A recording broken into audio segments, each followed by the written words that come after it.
Well, that's how we are zooming into action this morning, bringing you all the joy and also helping you ease into the weekend. You know, Mutala always says that on Fridays we don't advise people, so no advice for you. But welcome aboard the show here at today here on GHOne Television. I am Joshua Kodjo Mensah, and this morning is going to be as splendid as you would have expected it to be, because this is the best way to wake up in the capital and beyond. And yes, it's a Friday, so thank God it's Friday. But as we prepare to go into the weekend, just let you know that we have a lot of issues to talk about here. And most importantly, I love Fridays because I get to hand over the microphone to you for you to also tell me what's on your mind regarding all the issues we've discussed here from Monday till date. You tell me exactly what your thoughts are on those raging issues. I am Joshua Kodjo Mensah again. And yes, this is our show. We're live on Facebook, on YouTube, on X. So do join us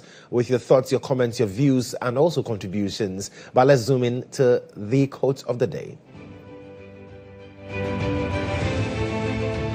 And this morning's quote is from Nick Frederickson. Says, I close my eyes to old ends and open my heart to new beginnings.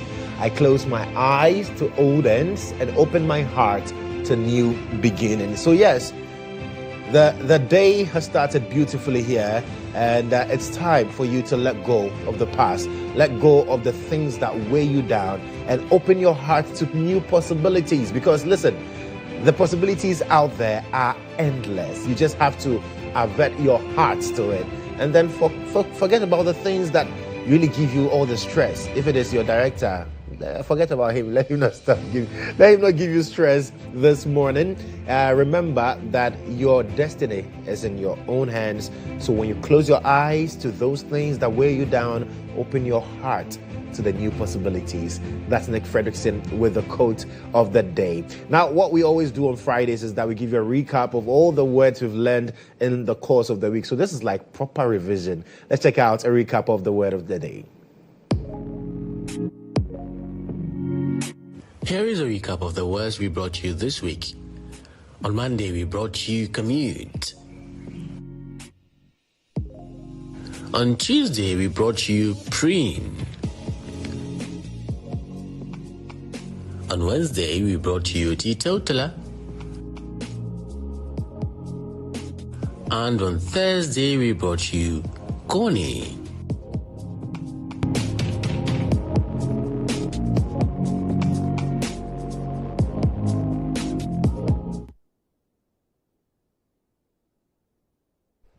Right, so that's it for the recap. And Extra Tall Guy always helps us to appreciate new words, know how to use them contextually, and also improve our grammar. It's a Friday, and so before we even do Inside Out, let's get into some action regards music. Let's check out the video of the day.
This brings a lot of goosebumps, not only because of the quality of music, but really knowing that Cedi and hearing of his, unfortunate passing.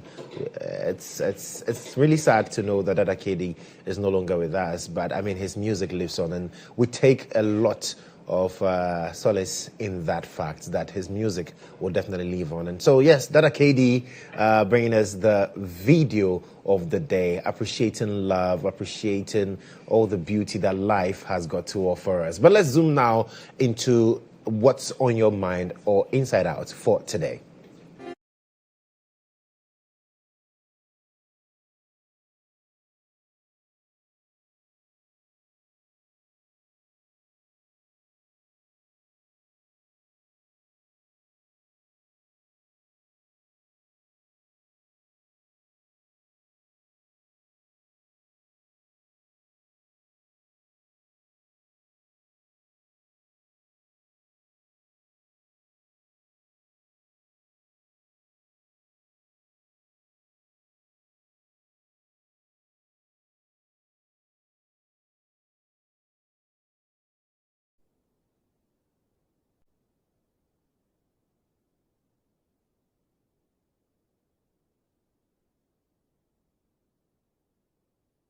Right, so it's been a very eventful week, I should say, starting from Monday through to today. It's been one that we've been looking forward to, quite a number of issues happening. And so, for instance, the AMA decided to embark on a decongestion exercise here in the capital to rid our streets of traders and make sure that, Accra gains some level of sanity in terms of the operations of the Central Business District as well as other areas in the capital. And that exercise began in earnest. We saw the Accra mayor as well as the MCE for Koliklote embark on that particular exercise. Later on, they were joined by the Greater Accra Regional Minister, who also affirmed her support to the exercise, basically letting people know that this time around, it would not be like previous efforts where the decongestion exercise is held and then people return to the streets to trade. And the main rationale was just to ensure that there is free flow of traffic. Usually there is huge gridlock. I mean, very, very serious gridlock in the capital because of, activities of traders along the streets and sometimes taking over pavements. And so pedestrians are forced to now use the streets and compete with vehicles. And it has its own issues related to that. So, yes, the mayor of Accra, Michael Alote, decided to embark on this exercise and gained quite a lot of traction over the week because we saw some traders who were not excited about the incident from you. It's time for you to share your thoughts with me. It's time for me to know exactly what your perspectives on these issues have been. And so just pick any of the numbers on your screen. Just place a call through and let me know exactly what is on your mind. Because what we do know is that yesterday, for instance, a CCTV footage became very popular. We broke it down here for you. Emmanuel Jabin, I saw him doing the analysis. It was perfect. And so I have my first caller on the line there. Hello there, good morning. Your name and where you're calling from. Yeah, good morning. My name is Awal calling from Bimbila. Right. Awal, how is Bimbila this morning? It's fine, thank you. Beautiful, beautiful. So what's on your mind, my brother? Yeah, I want to speak on the issue that has to do with the removal of Chief Justice. Right. I think having this Chief Justice wouldn't inure to the benefit of Ghanaians, and I think the president should take the necessary steps to get him removed because I think per the constitution, the president cannot just grab and remove a Chief Justice. There should be a petition, and a prima facie issue should be established, and also a committee should be formed before the process will be completed. So what I'm saying is that the president should send it through the process and see whether there is a wrongdoing or not, and if there is a wrongdoing, it should be removed. The reason why some of us are advocating for the removal of the Chief Justice is that we've seen what the Chief Justice and other judicial members have done within the 8 years of the NDC regime, when issues were brought, national issues of national importance were brought to the judiciary. They left it and issues that were political, that has to do with senior marking, within the speed of light, they will have it looked at and discussed. So what it means is that she's interested in championing the cause of the MPC rather than serving Mother Ghana. So we think thinking that having her will not inure to the benefit of Ghana, and I think removing her will be better and having. Right. Awad, thank you so much for calling from Bimbala. We have our next call on the line. Hello, good morning. Your name and where you're calling from. Hello. Hello, can you hear me? Yeah. Fantastic. Yeah, my name is Jude, calling from Western Region. Right. Jude, what's on your mind this morning? My name is Jude, calling from Western Region. Right, Jude. I can hear you. So what's on your mind? I just want to talk about the Chief Justice system. Okay. Yeah, because the Chief Justice issue is a very complicated issue. And what it bothers me is about the former Attorney General leading the case for the Chief Justice. It's very worrisome. Looking at his behavior concerning the issue of Mr. Richard Japa and Dr. Carson's case, the kind of misconduct the former Attorney General misconducted himself and now have the audacity to lead the suspended Chief Justice case is very worrisome, and the Ghana Legal Council could not take a decision or could not sanction him. It's very worrisome. Baba Jude, there's a petition to that effect as we speak. If somebody has not petitioned, so the legal counsel, are they not aware? All the details and the audio and a lawyer coaching a client, plaintiff to lie, go and falsify for medical documents. Right. And because they have the backing of the law, that's why when they have an issue, go to court. What is there at the court? Because the Chief Justice herself has brought all this upon herself. Right. Well, thank you. Thank you so much for also sharing your thoughts with us. The numbers are on your screen. You can also pick any of the numbers, put a call through, and let's get to hear exactly your thoughts on these raising issues. I think we have another call on the line. Hello there. Good morning. Your name and where you're calling from, please. Good morning, please. I'm George. Right. So where are you calling from? I'm calling from Britain. Fantastic. So what's on your mind this morning? I want to congratulate President Mahama for the good work he's doing. Okay. The fact is that Ghanaians are not looking at the other side of the story because he's doing well. What he promised to do, he has started doing. So if we don't congratulate him and things start coming down, are we going to say we are going to blame him? And I want to ask the MPC people, they are not giving the credit to the president, but they want us to give them credit that he started it. So the question is, if NDC is not doing anything, why do you want some of the credit you are talking about? You see, so it's about time we have to be true and then congratulate President Mahama for putting his feet on the ground and then helping the money appreciate. And then things are going on. And I want to also talk about the people, the Ghana Union of Traders. I want to ask them that when things start going up, are they going to increase prices or not? So it's about that we start decreasing things for us to also feel the thing that's happening. So thank you very much. And I congratulate President Mahama for he has done it. Right. Vero, thank you. Thank you so much. He's touching on the Cedi-dollar relationship. Now we're told that the Cedi is gaining so much appreciation against the dollar. I've seen some interbank rates that is putting the dollar at around 11 cedis. Well, so we have another call on the line. Hello there. Good morning. Your name and where you're calling from. Good morning, my brother. How are you doing? I'm doing very well. I hope you're doing well too. Quite well. Amazing. I just want to extend my greetings to the presidency, to Nana Jane Opoku, for returning back safely, and also Ibrahim Mahama and President John Mahama himself for helping, and all the doctors in Ghana for helping her to stay alive. We thank all of them.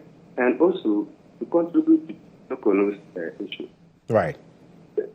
Up to date, I still find it very, very difficult to understand how she ruled on the vacancy in Parliament.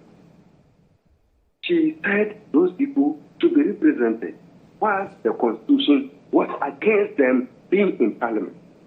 And she was the same person who ruled against her not to have representation in Parliament. Look at her 2 tanks in these 2 cases. I think the woman was doing partisan. Instead of reading the law, she will bypass the law in favor of MPP. And then when he didn't make it, he said different things. So don't deserve that. Vero, thank you. Thank you so much for calling.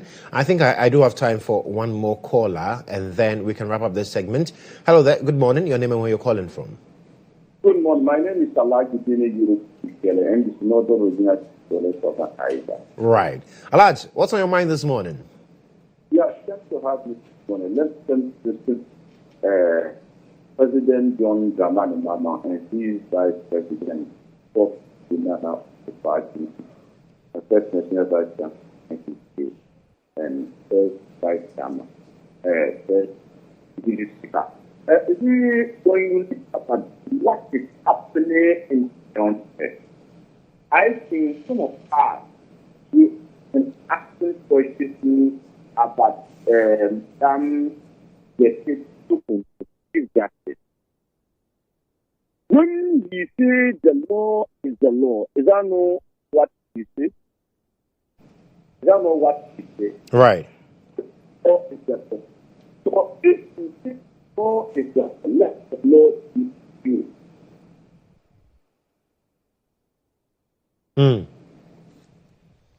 Right.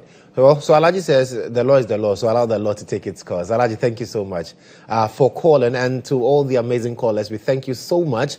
I promise you, next week we'll make sure that we extend the time so you get to speak more on these issues affecting us. But it's time now for us, and that's how we end Inside Out before we zoom into court today.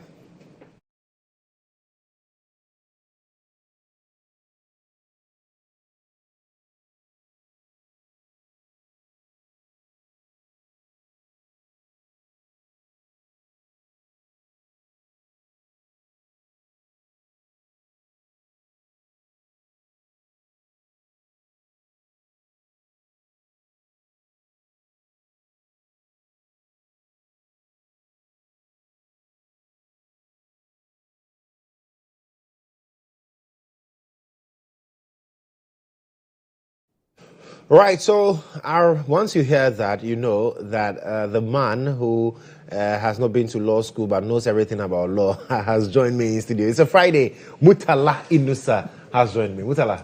Just Kodjo Mensah. Good morning. It's a Friday. Yes, it's a Friday. Yeah. And I heard you made mention that I said on Friday we don't don't advise. I was re-echoing the words of Princess. Yeah, so you have to credit him with that. Right. Yes, right. A young man who doesn't take advice on Fridays.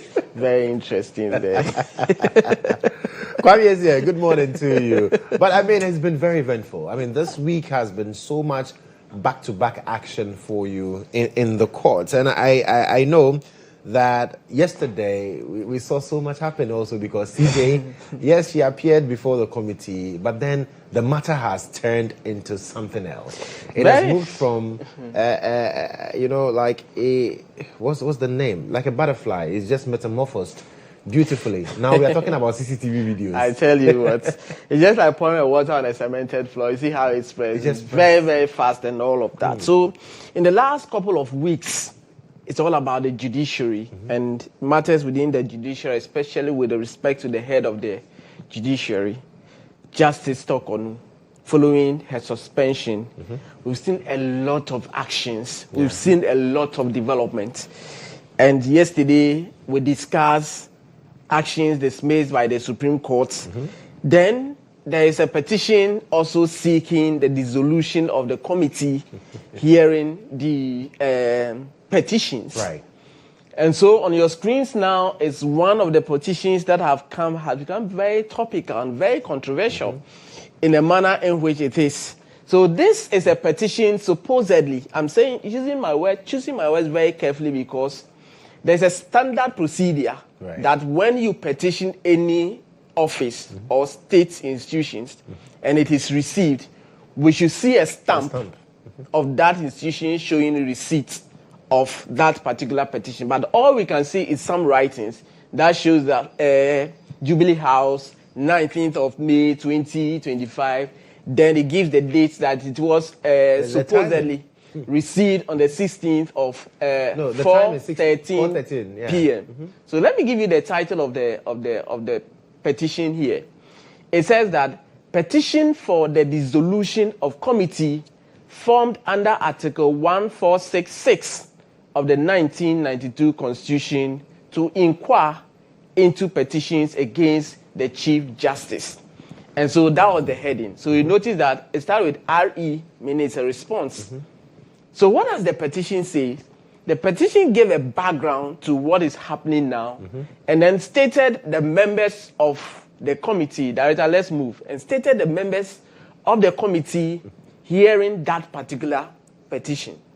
In fact, yes, petitions chaired by Justice Gabriel Pwamang. Yeah. And when you listen or you read the petition and the reasons the petitioner is petitioning the presidency, it's very interesting. So now let's pause here. This is the place of focus. You notice that the first time the committee sat was on the 15th of May. That was Thursday, a week yesterday. Yes. That was the first time the committee sat.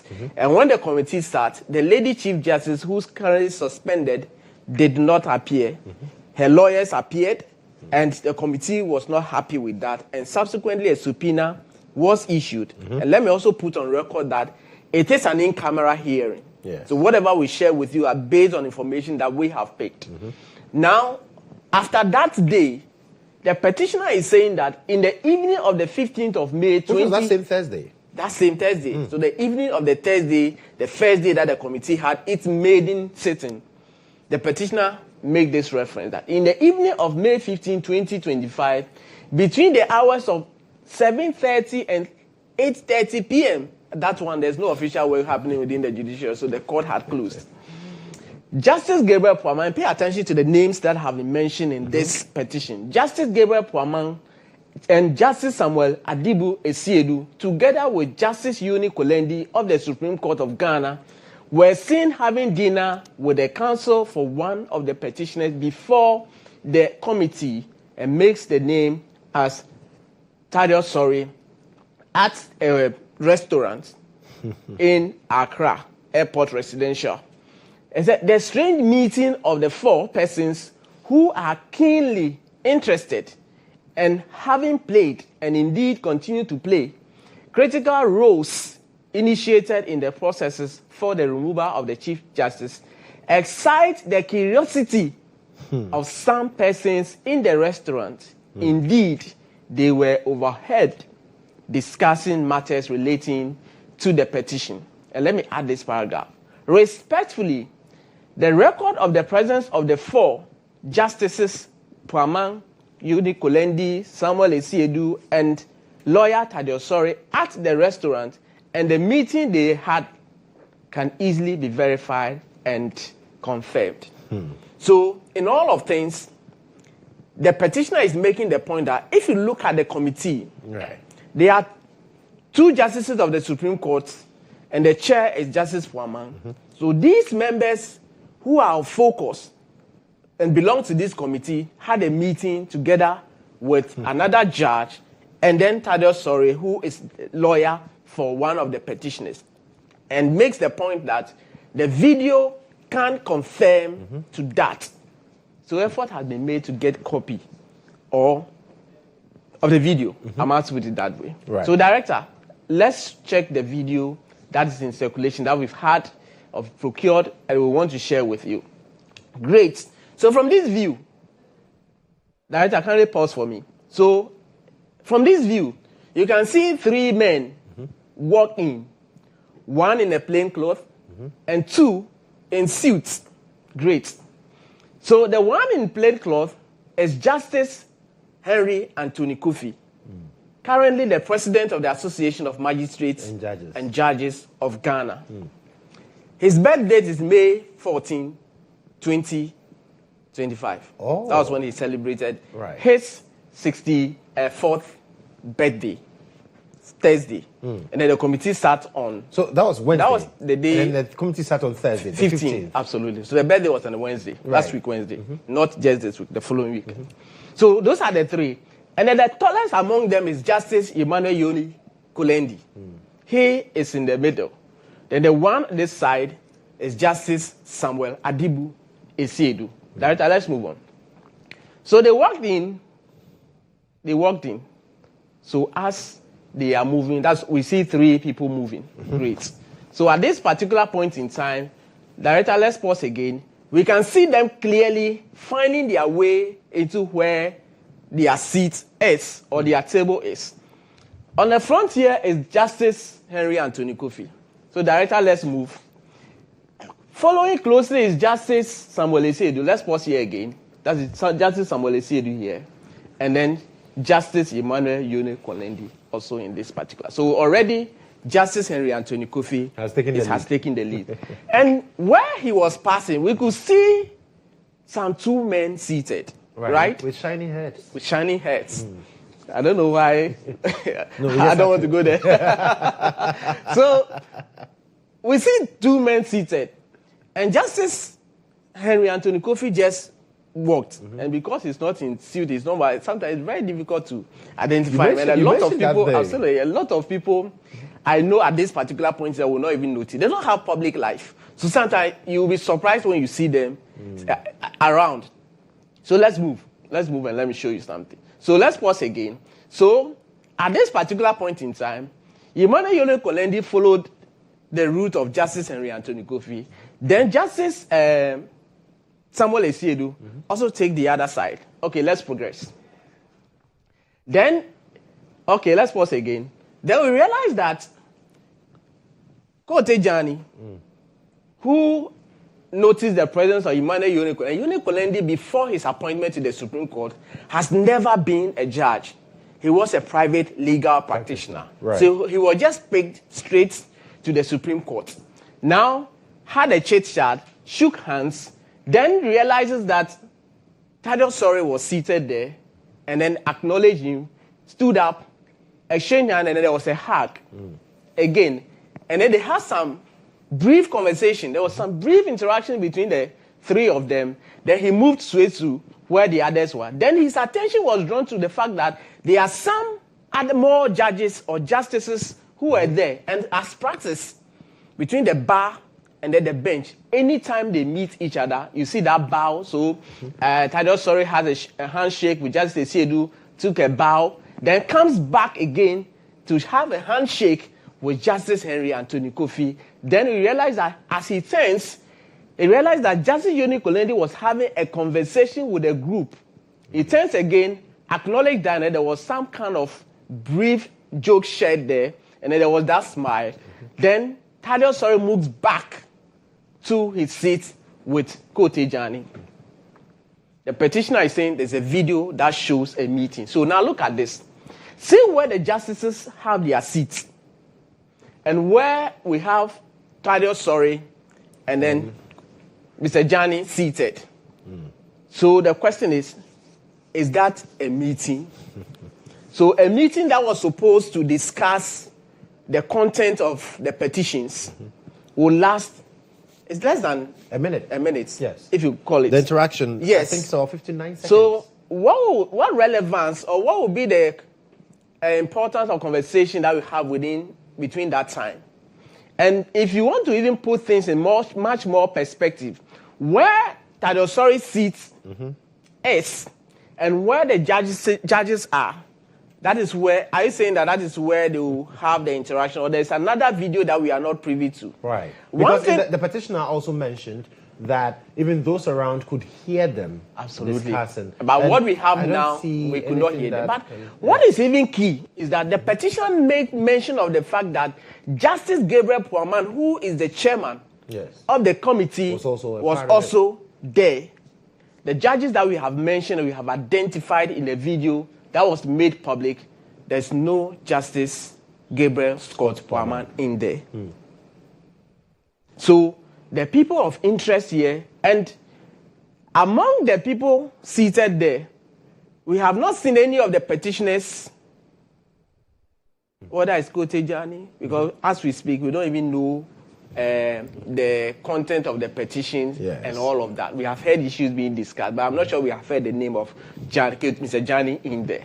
So Joshua Kodjo Mensah, that is what the video procured is telling us. So if we just suppose this one to the petition that has been sent, purportedly sent to the president, I use the words because there's no official stamp or seal to show that that is officially received or that has gotten to the quarters that we are being told has happened. So the question that we are asking now is that if a meeting is supposed to end, look at the setting. Are you really sure that the judges and the lawyers will just walk in public like this where everybody is seated, having fun, having meal or eating?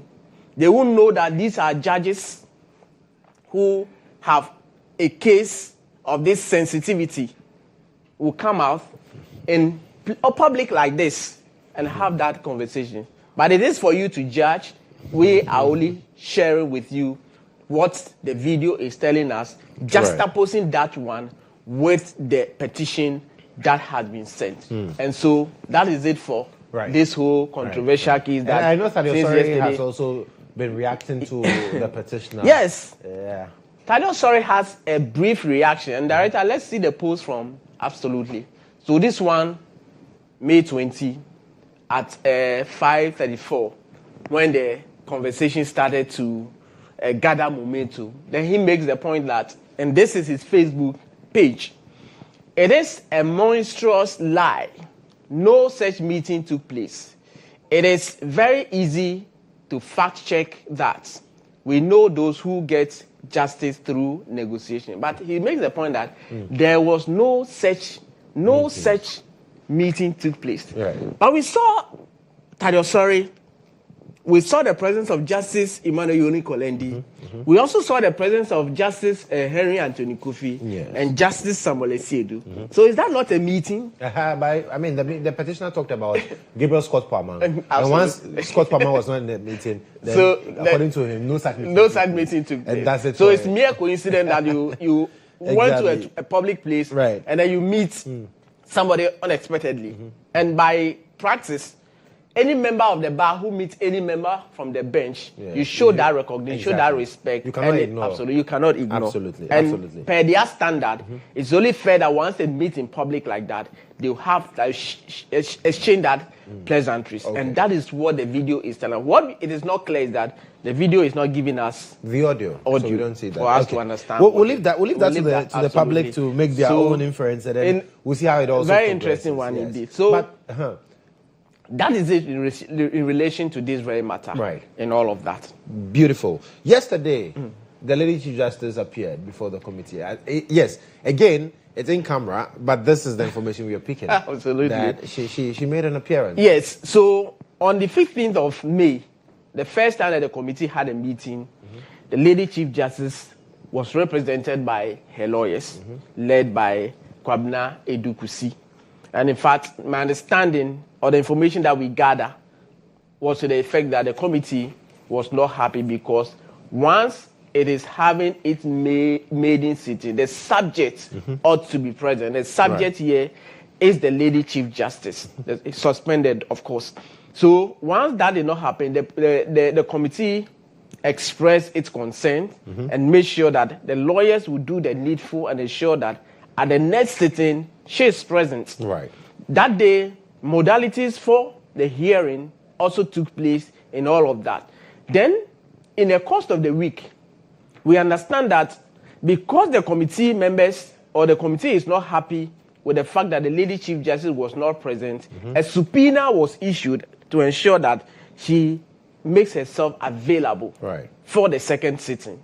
And yesterday, the understanding is that she appeared herself, and this time around, she was also being led by a former Attorney General in the person of Joseph Ayiko Otu. You notice that sometime in the very first election petition that took place, one of the lawyers who took some persons who were cited for contempt, the late Sir John Samuel Uku, he represented them, and we saw the good job that he did. It led to the court only finding them. The others who appeared, we saw that they were convicted and sentenced. So yesterday, once they appeared, they made it known to the committee that they have filed processes at the Supreme Court, and for that matter, the hearing ought to be halted for the time being. The committee also indicated that at that particular point in time, they have not received any processes from the Supreme Court yet. Right. So adjourn the sitting to today.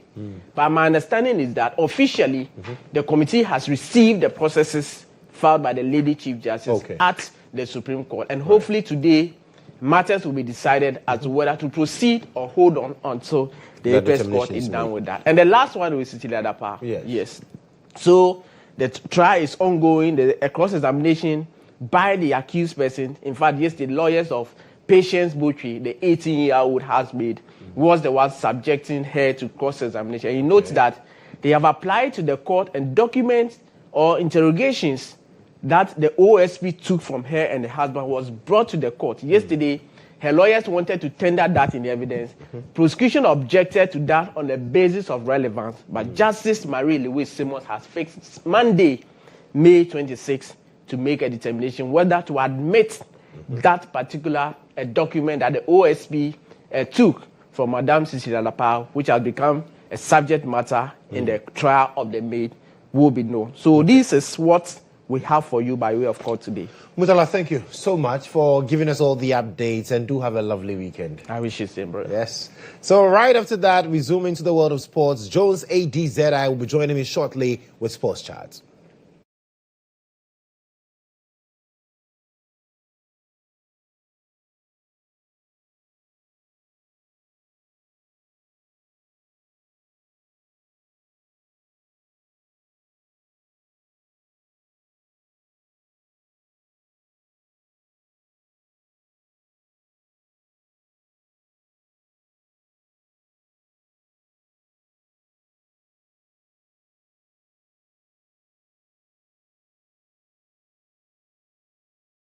For this morning, Daily Post says Veep Nana Jane is back to the anguish of the MPP. Their evil wish has come to naught. There's also alleged secret meeting. Edoji Tamaklo releases CCTV footage to refute Alfred Kumi's petition claims no one is above the law, and Sansari on suspended CJ's request for public hearing, and Godfred Dami dragged to General Legal Counsel for alleged misconduct. Then in the top there, we see Gold Board extends deadline for transition to new gold trading license regime. That's the Daily Post for you this morning. Now, the Daily Searchlight is next. Says, shocking, Akufo-Addo's budget for Osu Children's Home in 2024, 16,000 Ghana cedis. And Mahama gives zero so far in 2025 as Samiji carts away millions. Oh, interesting. There's also Narawa Mining Company denies involvement of president's brother in operations. And Nkwitia Presby Senior High School hits 60 years. Congratulations to them. That's the Daily Searchlight for you this morning. The Ghanaian publisher says minority charge on government over delayed statutory payments. Leadership crisis rocks Christian Divine Church. There's also Gold Board extends compliance deadline. And Alfred Mahama refutes claims, denies engaging in Galamsey activities. And CJ removal probe must be public. This according to the CJ's lawyer, the Godfred Dame, former Attorney General.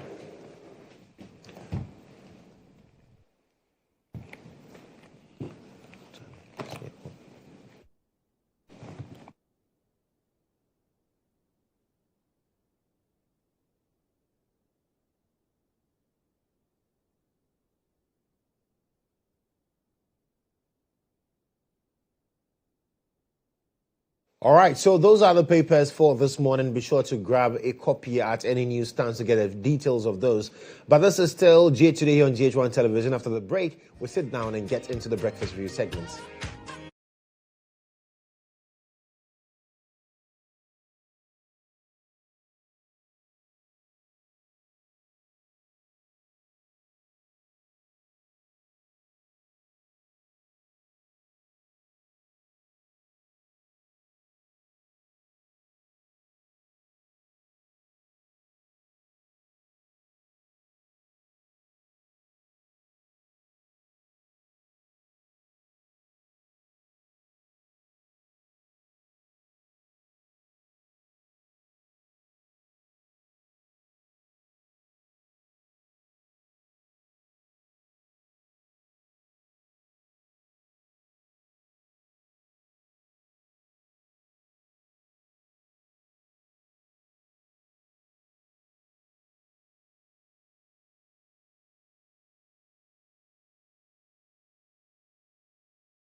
Right, thank you so much once again. The week has been really exciting, and on Fridays, you know what we do.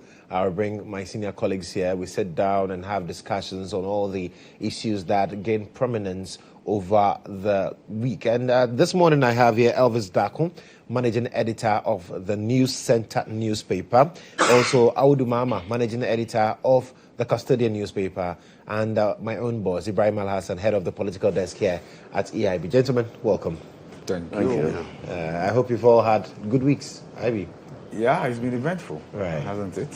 So we are as newsmen and women.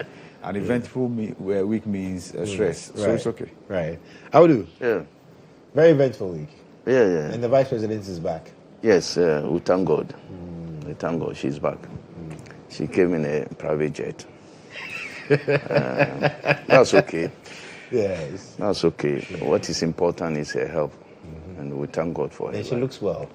Yeah. Elvis? Yeah. How's the week been for you? Well, as news people, once news is, the system is very fast and more information is coming. We are happy because we need more news to go out. So in a week like this, for news person, it's a very good week. When the week is dull, you struggle to look for stories, you struggle to know what to discuss, that makes your work difficult.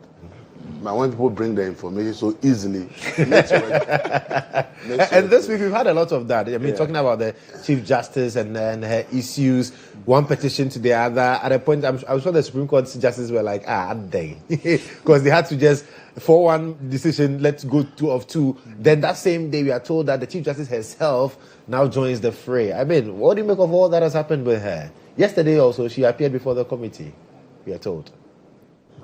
Well, it's a democracy.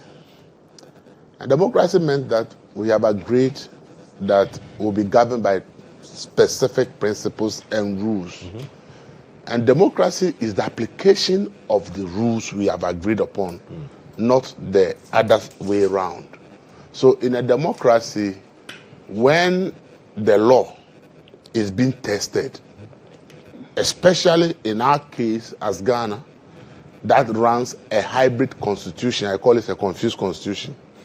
Because we are not saying our constitution is that of the UK and therefore if this is how things are done there, then this is the way we do it.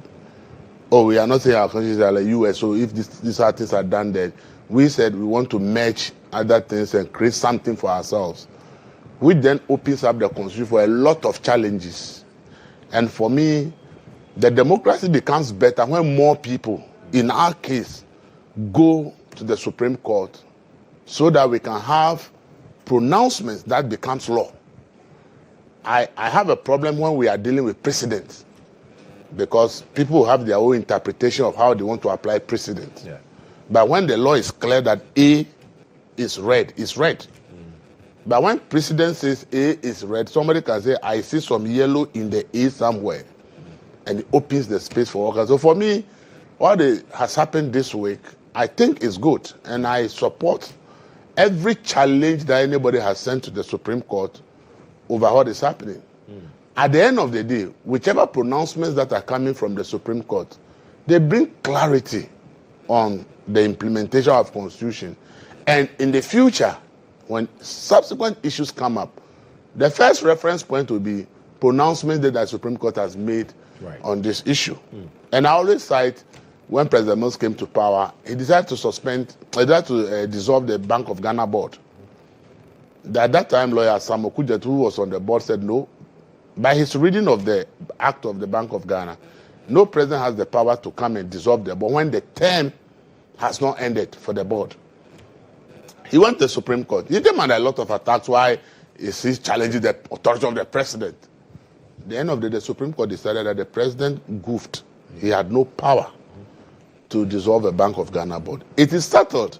Now, no president can't do that and say the term of the board is not yet over, but I'm president, I've been elected, so I'm dissolved. Nobody can do that because the Supreme Court has pronounced.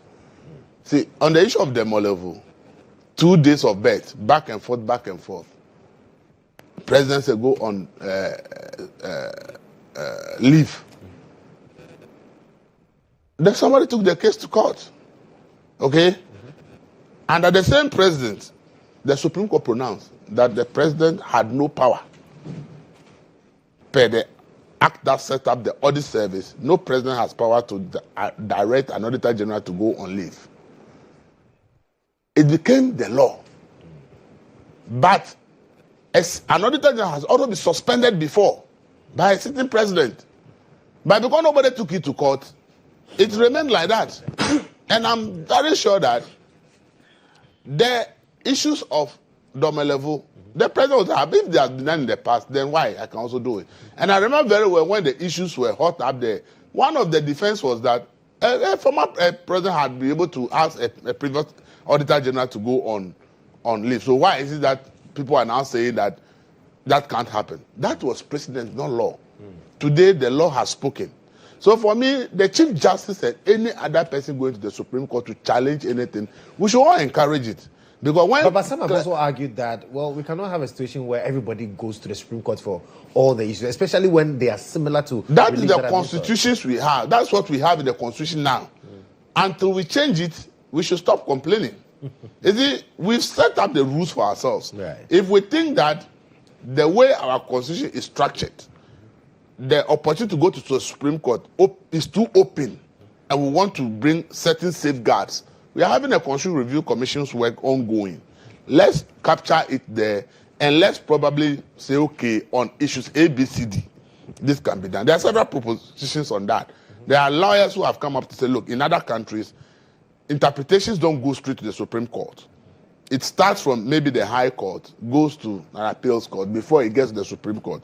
And some lawyers have made that point, that they think that after 30 years of implementation of our Constitution, it's about time we go that way and say, look, before an issue gets to the Supreme Court, it should be so important. And that issue, constitutional matters, should start from somewhere before it ends up at the Supreme Court. So a lot of views have been expressed by experts, governance experts, lawyers, and the rest on that issue. But all those things are opinions as we speak today. It is what the Constitution says that is the law. Right. So the fact that more people are running to the Supreme Court, they have not committed any offense because they have the right to do so based on the current state of the Constitution. And until it is changed, we should stop complaining. We should rather fix the issue. So for me, nobody should be complaining that people are running to the Supreme Court. That is the avenue for them per the Constitution of Ghana as of today. So we should not be complaining. If we think there is too much, let's fix it. So for me, I support more people to go to the Supreme Court so that we have clarity on a lot of issues in the Constitution. So then subsequent issues coming up, we would then say Supreme Court had pronounced that. Is it this issue that about the CJ? One of the issues brought up that the Supreme Court had made a pronouncement in 2020 that the process of removing a CJ is unfair and that the executive should take steps and make sure that we make rules to govern how that discretion is exercised. 4 years down the line, we didn't do that. That is why we are in this situation. Assuming based on that pronouncement, the executive had acted, and that we now have codified rules passed by Parliament that this is how the president should exercise the discretion in the removal of CJ. That all the issues being raised today will not be there because then the issue had been settled. But because we didn't settle it, that is why we are here today. That's why I will always support people going for the Supreme Court so that the pronouncement will be clear. So that, see, what we are having today, it could be that in 4 years, 8 years, or 12 years' time, a president may also want to remove another CJ. The references will be made based on this case. So if people don't go to the Supreme Court and all the questions people are asking and the challenges, we leave it like that. We leave it like that. And 4 years, or another opportunity comes. We will still be making same arguments at that time because we failed to do what is right. So I am happy that some people are going to the Supreme Court, including the CJ herself, that the Supreme Court should make pronouncements where in the future, if anything of that sort should come up, reference is there that the Supreme Court had said A, B, C, D when Ghana for the first time attempted to remove a CJ. These were the positions of the Supreme Court. And therefore, that's what we are working with. If at that time somebody felt that they even believe that the earlier pronounced the Supreme Court is also in error, the person can also go back to the Supreme Court and say the previous Supreme Court decision, I still think that it is wrong, and I think that. So you see, it makes things clearer for all of us. But when we are trying to say, oh, president. For me, I don't really like it when we do with president. I want it when it is written in black and white. You can do A, you cannot do B. Then there's no ambiguity. There's no ambiguity, but in the exercise of discretion, there is so much ambiguity in the exercise of discretion. And for that reason, you realize that people raise all kinds of questions about exercise of discretion, but the discretion is for somebody. And the person decides to exercise in the way he or she thinks that is the best way. You can only complain, but you cannot fault the person that the person is doing the wrong thing. Right. Do you understand it? You cannot fault the person that you may say is doing the wrong thing, but per the law, can you really fault the law? If you can fault the law before you can blame, but if you can't fault the law, that is how he sees the exercise of that discretion. And I cite the issue of the same petition from Professor Kokuyaza. Yeah. Professor Asari's issue was presented to President Akufo-Addo. President Akufo-Addo, the Council of State, and their lawyer says they didn't find any premier falsificate. And they published their opposition why they think that they didn't find a premier falsificate. In the current removal, the same petition from Pwamang is part of the reasons we are saying we have a premier falsificate. We have a president, we have a Council of State, we have lawyers who also said the very petition that the previous government, lawyers and Council said there's no merit. Now, another president, Council of State, said there is merit. But the challenge we have now is that while the previous president has published the outcome, what the Council of State has said, though the Constitution did not ask that it should be published. But for whatever reason, maybe for transparency, they say, let's publish why we think there's no premier falsification. In the current case, it's not been published. Yes. So the question is, how do you now determine that it is the current government's position that is right, or is the previous government that position is right? Do you understand? That is why when we are doing constitutional review, we can say, look, from now on, when a premier falsification case is established against anybody in case like this, it should be published. We should put it in black and white so that it doesn't become a discretionary power of somebody's decision that I love transparency, so I want to publish, or I will not publish. You see, what I've mentioned, it creates a confusion in the mind of the ordinary Ghanaian that I'm not a lawyer. Now, one group of lawyers, Council of State, and the president said there's no premier falsification. Another group of Council of State members, lawyers, and the president said there's a premier. The ordinary Ghanaian who is being given this information, how do you expect the person to see the entire process? But if this was written in black and white, that when you say you have found a premier falsification or not, publish the report for the public to know, then there will be clarity. So right now that the current government and the president have yet to publish the establishment, the question is, who do we believe? Who do we believe? Right. You understand? So for me, I like things being in black and white. So for me, people who are saying why should the CJ go to the Supreme Court or not, I don't see in any place in our constitution that a CJ cannot challenge an issue in the Supreme Court. I have not seen it anywhere. So why then the argument that the CJ shouldn't have gone to the Supreme Court? We are bringing all kinds of, anyway, it's because there is no black and white. So everybody will raise an issue or have their own opinion. So to me, my suggestion is that as a country, if we want to really let people believe in the law, that the law works, let's put everything in black and white. When that happens, there will become a country where people trust the system. Look, I said the issue of Anas's case. I was sitting and said, if this Anas case, this ruling by this judge, if it was in Ghana, what would the people say? What would people have said about it? That the jury says Anas should be given 18 million. And then there was an appeal. Yes. And it goes up to $500. It goes up $500. And I said, in Ghana, what would people say? Then I went to read the judge's ruling. The judge was clear. It says that under the laws of America, the case that has been filed by Anas, laws of New Jersey, the laws of New Jersey, the maximum that you can actually find somebody as a judge, who the person is $500. So in actual fact, the judge actually issued the maximum fine, and that is $500. Right. You understand it? It's in black and white. So now you can't blame the judge that he did anything wrong. And he didn't have any discretion. He gave the maximum damage of $500. And he put it that is what the laws of New Jersey says should be given. So how can you then say the judge is biased?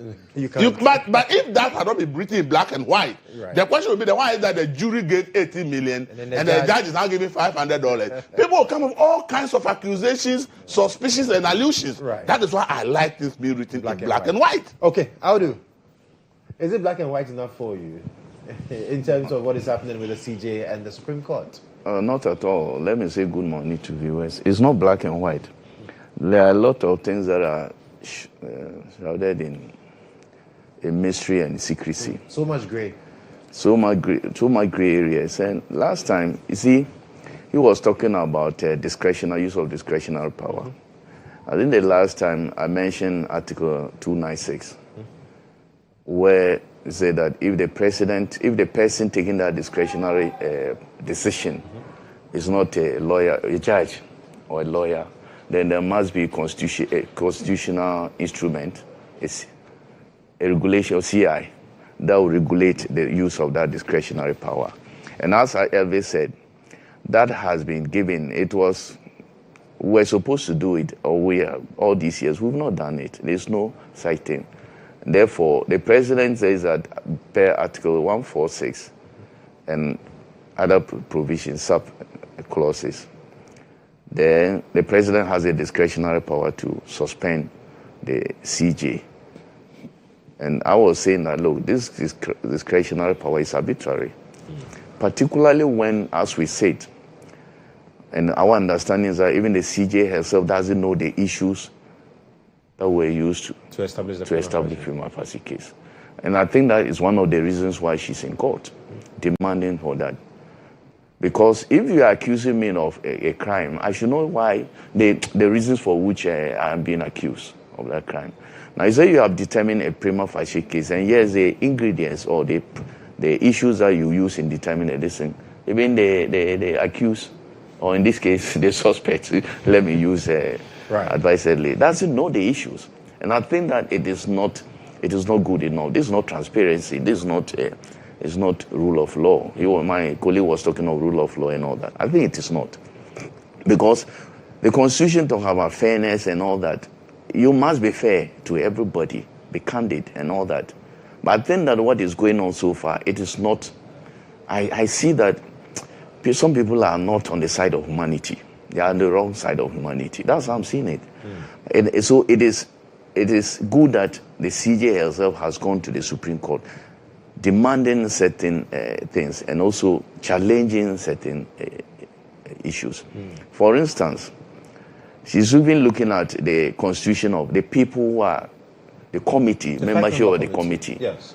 She's challenging the membership, some members being on the committee. Every single member of the committee. In fact, she's challenging that.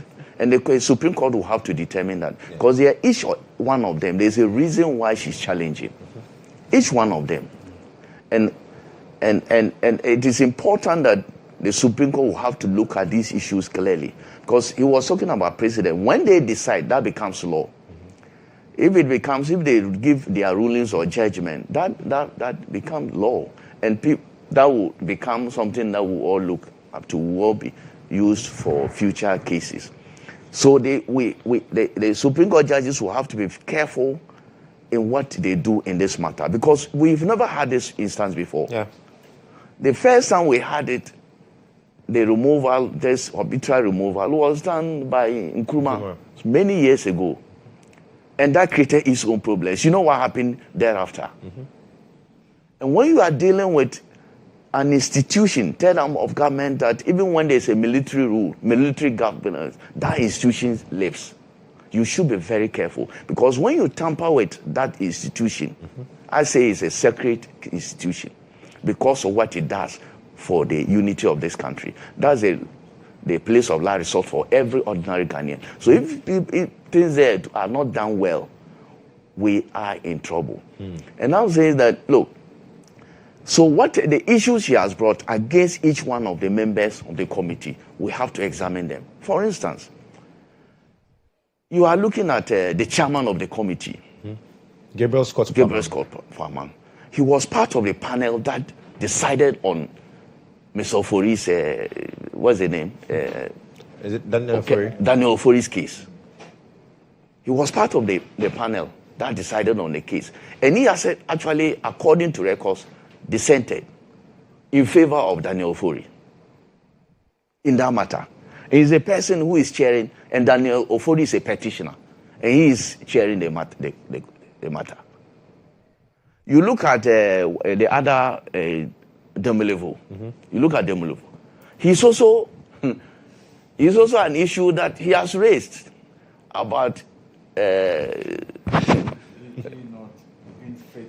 Qualify as the ordinary Ghanaian. Exactly.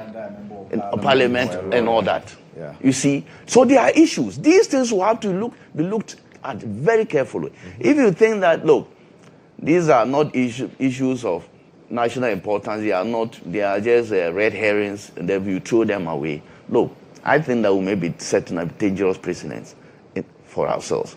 So today I said that all eyes are actually on this Supreme Court. Because people are watching to see how the interpreters of the law will interpret the law. Because when they do, it becomes the law. And therefore, we should be very careful they should be very careful and meticulous in what they do. So, she will have her day in court. Yesterday, she was at the committee. Our understanding, what I picked up was that there were preliminary issues raised by the lead counsel, former Attorney General Awudu, that the CJ has filed some processes in court, and therefore the proceedings of the committee should be halted for this thing to be determined before. One of the lawyers for Daniel Ofori, Lawyer Chachuchikata, said that similar issues were raised by other citizens of Ghana, and they've been thrown out anyway. And he foresees that this one will follow the same way. And I think that was prejudicial, because she has raised issues that are personal and issues that were not even raised by others. So why do you think that it will go the same way as the other ones that have been dismissed by majority decision of 4-1? So I think that every Ghanaian is keen in watching this thing. As I said, this is something that has not happened in the country before. And at least in our Fourth Republic, there have been various attempts. And I have repeated the attempts on this platform that have been made by individuals and sometimes even political parties that have not succeeded.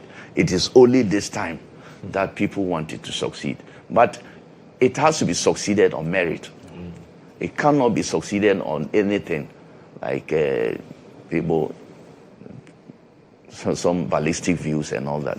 I think it has to be succeeded on merit, and we are watching. As I said, I am not a lawyer. We are all non-lawyers, but we have common sense. Whatever goes on, we are observing, and the whole world is actually watching. If you look at what BBC goes on after the suspension of the state, say, hey, the Chief Justice of Ghana has been suspended. We are looking at the reasons. As we sit, none of us actually knows the reasons why this woman has been suspended. We don't know. Because people are always quick to cite the issue of Charlotte Osei. And I'll say that there's Charlotte Osei, if you look at the issues that were, in fact, Charlotte Osei herself decided that her deputy should be sacked. She was the first person to petition against her two deputies. And when the case was, and then her deputies also petitioned. And the issues were gone into. Issues were looked. And then Chief Justice, who is now a member of the Council of State, found a prima facie case against Charlotte Osei. And the issues were actually given to her. The reasons for which were given to Charlotte Osei to respond. Clearly, there were issues that they found, based on which they found a prima facie, and they were given to her. And if you look at the settings, my understanding is that even the national chairman then of the opposition party actually was a witness against one of the petitioners, Amadou Sule. She witnessed against Amadou Sule in support of Charlotte Osei. All these things happened because they were transparent. The issues were known. Why is it that in this particular instance, people are refusing to even tell the accused person or what her how do you call it? Her offenses are. Why? I think that is not good enough as a country that says that we are running a democracy, we are in a constitutional rule that every person's rights must be respected. I think it's not good enough. Yeah. But the Supreme Court, now the issues are there. Today, the Supreme Court will have to determine those issues. And as I said, we are watching. Today, the committee's work will continue. Yes. Yesterday, because of those issues, they said that they were going to give their ruling probably today as to whether to continue with the sitting, the hearing, despite the case that is pending in court, or they will say that we are suspending, pending the outcome awaiting the outcome of the ruling. So we are watching. Okay. The whole world is watching. But I have my view on this same matter, which I have expressed here. Oh, yeah. Everybody knows my view. This whole thing is contrived. I've said it several times, and I should be proven wrong. I want to be proven wrong, and I'll be very grateful to be proven wrong on this matter. But as I see things, I think that there's no turning back. They may not be turning back. Wow. But you see, my friend, we have a common friend, and he's always said, I don't know whether you can read Lamentations 3:37 for me. Check Lamentations 3:37. Anybody can check and read it. You see, this world, I always have this. If God says that something will happen to you, it will happen no matter what. Something happens in a manner that you may not understand, but God understands. Right. It happens to teach certain people who are taking decisions in a particular way. You may be in charge, you may be in control. God will say that, oh, okay, I am punishing the person you want to punish. You think that you have won because you have power. But God will teach you one day with a bigger problem that you may not be able to solve. Right. Ivy, so, the point has been made. The whole world is watching. Now, the CJ says, I want the whole world to watch. Yes. I don't want any in-camera. Yes. Let's open it to the public. If it's going to proceed. Yeah, unfortunately, and I've heard many legal arguments for and against this proposal. The most recent will be from Gabriel Darko, who posted yesterday on Facebook that what mischief the framers of the Constitution seeking to cure what that provision in the Constitution that says everything bordering on the removal process of a Chief Justice should be done in camera or outside the public view. And to him, the allegations against the Chief Justice have been made public.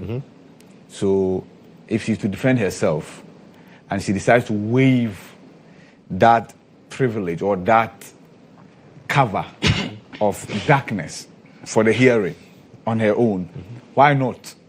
And that it will be helpful to her if the cameras are allowed in there. The Chief Justice equally makes the same argument in the processes that she's filed at the court, that she can choose to waive it. Okay, none of us here is a lawyer, but besides the law, I believe in logic, and I believe in the provisions of the Constitution. Unlike the Bible, that you need some spirit to inhabit you to understand the text. The Constitution is English. A is A, B is B. Sha is Sha. But of course, I understand Gabriel saying that sometimes Sha can be made. Yeah, the lawyers. It happened in the Supreme Court. Oh, yes, I get that. In the election petitions case, shall became may. Yeah, and that's because whatever decision the Supreme Court takes becomes a law. And then that person is what the justices did was to amend the Constitution. The Constitution. Yeah. Every pronouncement amends the Constitution. Exactly. So that happens. But here, and Elvis talked about the publication that the former president published, his verdict on the Professor Asari's petition. Yes, because that process had truncated. After the publication, there was nothing else to happen. The publication was to inform us that we've looked at the petition and its content. They lack merit. And so this is finality. That's finality. So that publication was not injurious to anybody. But here is the case. We are told for the first time that the prima facie case has been established, kick-starting a whole chain of different processes. Whatever you publish will have repercussions on whatever proceeds going forward. That's the point. And there is wisdom in what the provisions of the constitutions are in this regard. Many people have drawn the conclusion, including, unfortunately, the former Attorney General, Governor Adame, and many others, that there's no turning back for Gertrude Araba Isabatokunu. That regardless of how she dances before the Pwamang committee, she's a goner. Many people have reached that conclusion, and that's what is informing. I'm not sure Dami said that. Oh, I'm coming. So I'm coming. Don't worry. Why is he in court? Okay. So the deputy AG. Yes. Srimsai. After the Visitor Sifwa injunction application, he spoke to us, and our court correspondent was equally in court. Do you know the evidence that was presented? Things John Mahama has said in opposition against the Chief Justice and Judiciary, and the fact that that is exactly the path being treaded.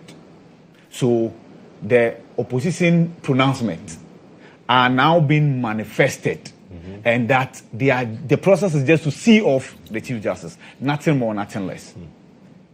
Forgetting that the Chief Justice, and I've sat here constantly and repeated that, let's not lose sight of the fact that the Pwamang committee can listen to the Chief Justice and say that you've been able to explain yourself so well that we don't think there are merit in any of these petitions. Go and continue your work. No, for the fact that we are refusing to see that this is an option, it's a problem. That the die is cast. Island of no return. You see, there is no way. Like the concrete. You see, that's the point. So all our conversations are tailored toward the fact that the Chief Justice is gone, regardless of the fact that she's suspended. And that is a constitutional provision that is being manifested. And the outcomes can be two. Exactly. But I understand. See, the conclusion is political. The conclusion that there is no return for the Chief Justice is political. And of course, I understand the political conclusions. I get that. But the point must equally be made that if she returns and everything that plays out at the committee plays out before the public, regardless of the fact that there might not be merit in the content of the petition, there are things that might be said that could be injurious to her and the judiciary if she returns.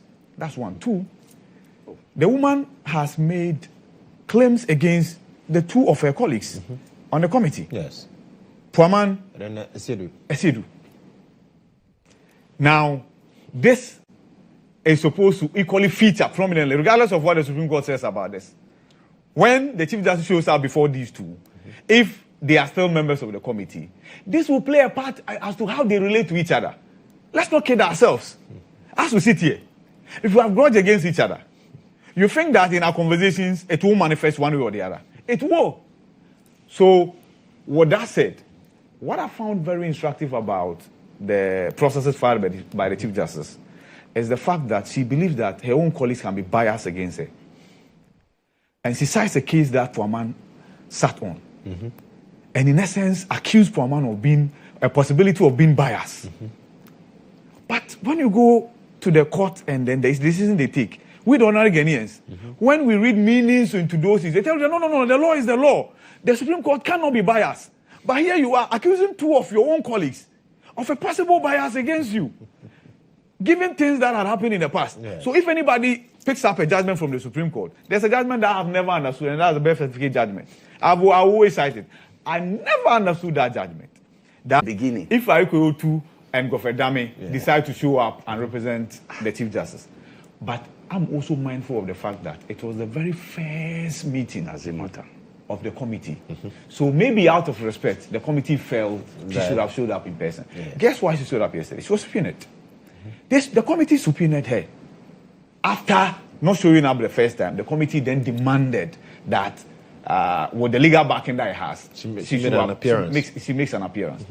Let's wait and see what plays out. But finally on this, unfortunately, it has become NDC MPP fight.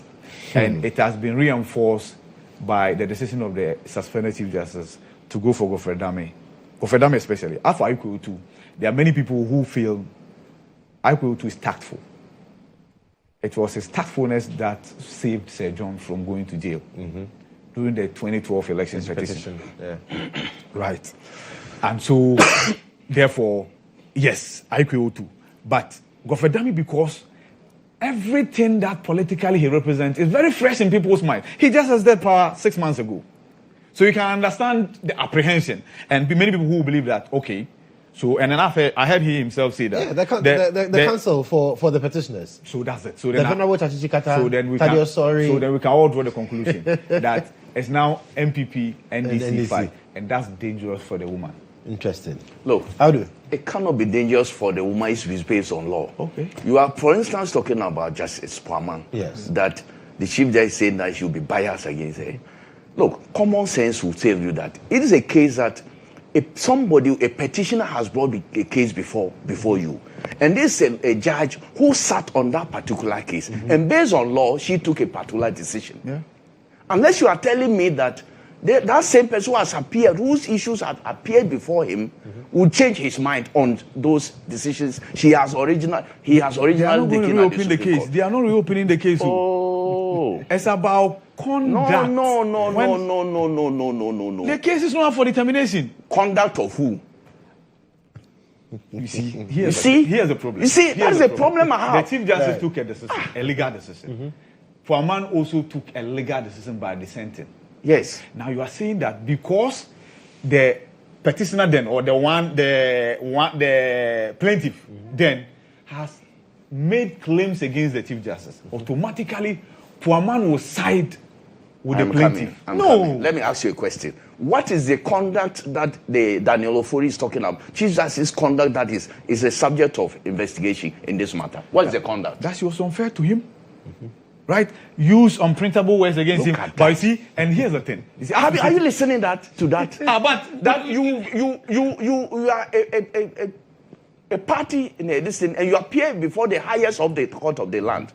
And then we all see what happens in courts globally. Yeah. How judges interact with even lawyers. Exactly.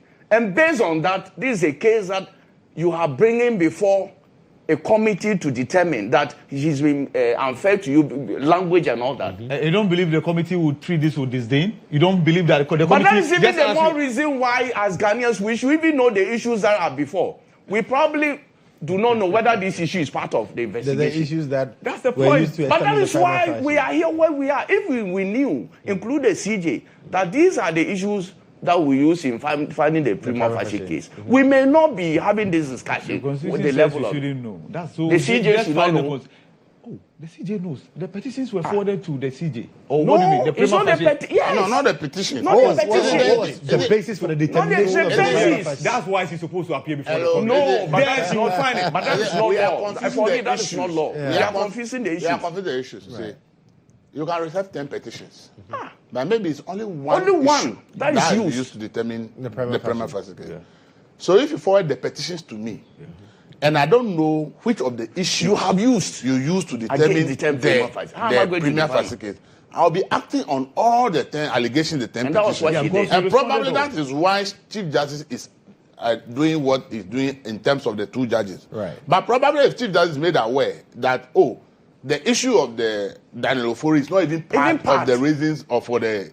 So he's not going to feature. Yes. Probably would not raise. And this is why the person should be knowing what actually has been used as a prima facie case is important. And if you look at the Charlotte Osei case, the ruling from the committee, several allegations were made. There was only one allegation. For one person, there were more than 30. There was only one thing. The only thing that found against it was the award of contracts without going to the procurement process. But if you read the allegations against Charlotte, there were many issues. Right. There were many issues. So this is why, see, as I said, the Constitutional Review Commission needs to do a good job on this thing, so that we'll be clear in our mind. You see, IB talks about protecting the. I think the current constitutional process rather damages the person involved rather than protecting the person. Right. Okay, because right now the petitions are in the public domain. So all the allegations made at the petitioners are in the public domain. Then I'm being asked to come and answer. But then the one that has been used to determine premium facie is not published. So as we speak today, assumption will be that, okay, then all the allegations against her have been used to determine the premium facie case. Because we don't know which of them has been thrown away and which of them has been considered for the determination of premium facie. We are drawing this conclusion based on her response. Yes. And based on the fact that the petitions are also in the public domain. Right. So you see, by government what officials, the Constitution seeks to cure, it has not actually cured it. It's rather done the opposite. You understand it? Because now, sitting here, I think that the Danlofori case is part of the reason why the premium facie was determined. Because the allegations that she traveled with her family. I will be saying all these are part of the reason why she's being called. Probably, maybe the premium facie will determine one or two issues. So if the premium facie case had been made public that with all the allegations against the CJ, it's only A, B, C that has been used to determine. The public would okay. All these other ones, there were no merit in them. Right. Then the public mind is clear that, he's only going to answer for A or B and not all. But here, someone from the presidency just texted me that the CJ is aware of the specific issues used. But why is the public aware? But it's the public that has not been made aware. I'm saying that the Constitution framers wanted to cure the idea of damaging the person's reputation. But what they've done, probably the time the Constitution was done, there's no internet, there's no social media. So they think that the presidency can control the content. But now the systems have changed that the person who even sent the petition can even put it on social media. Exactly. So then that cure that we are trying to cure has not been achieved with the era of technology. So we should now look at the happenings as to how all these allegations are now in public domain.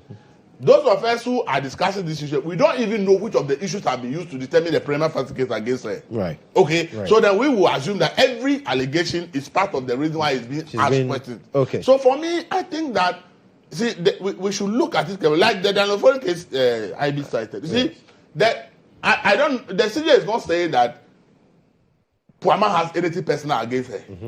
The CJ's point is that Danlofori brought a case with this argument. Pwamang agrees with that argument. ICJ disagreed. The person at the center now is saying that because I disagreed with him, I should be removed. No. You understand it? No, so not just because you disagreed. Because it says you got him incarcerated, you did this, you did that. Forget about that. Elvis. He got you. I was the one talking. I was actually the one. You got somebody. Say you got somebody incarcerated. Right. Based on what? On the Daniel issues. You got him incarcerated based on what? He's made those claims in the petition. See.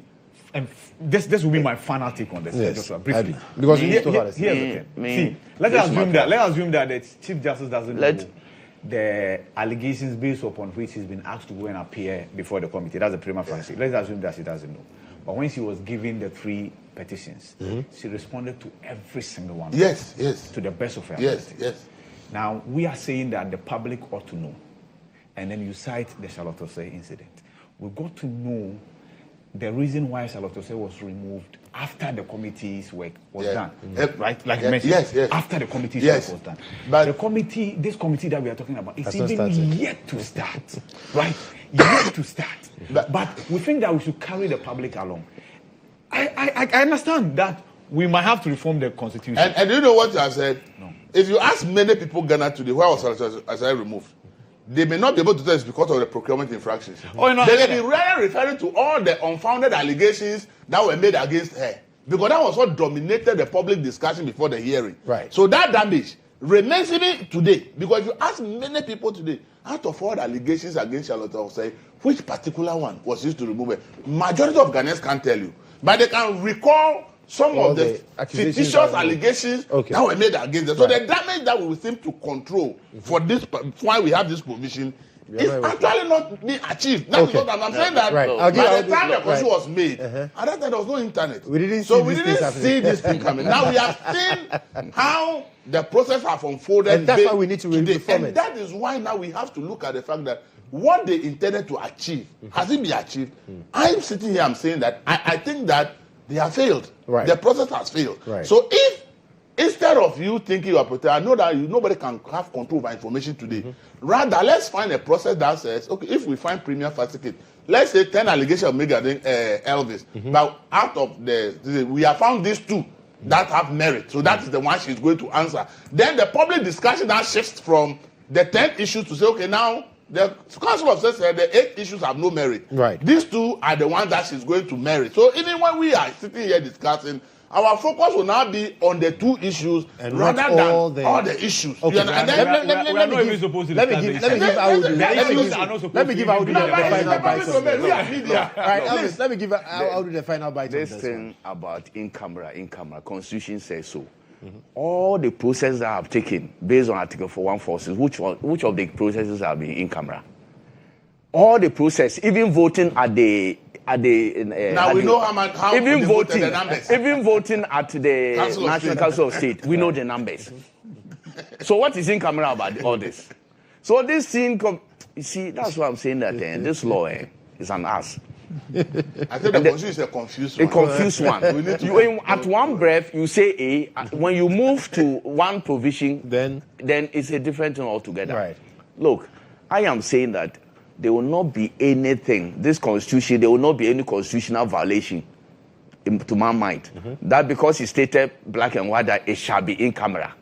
As he said, the Supreme Court can interpret it to be made. Shall can be made. So that all the proceedings at the Pwamang committee will be live, so that everybody will see what this CJ, the crime she has committed, for which she should be removed. If any. And you see, I am of the view. Wait, Mamen Kasa. Everybody, the Baba also, everybody should be able to see the crimes, if any, that she has committed. So you support the calls for the public? Yes, because look, this shall thing is being interpreted once. The one who even says shall may be way is part of the Council of State today. The one who said the shall may be may. No. Bumful, what's the name? The other, it was 2012, 2013 election petition that issue came up. It's not. I forgot her name. I always confuse her name with former Speaker of Parliament. Bamford is a Speaker of Parliament. There's another one. There's another one who is currently. She gave that interpretation. And so this shall that you are talking about in Article 146, can be made based on interpretation of that's why she's calling for public hearing for her case, because it is her.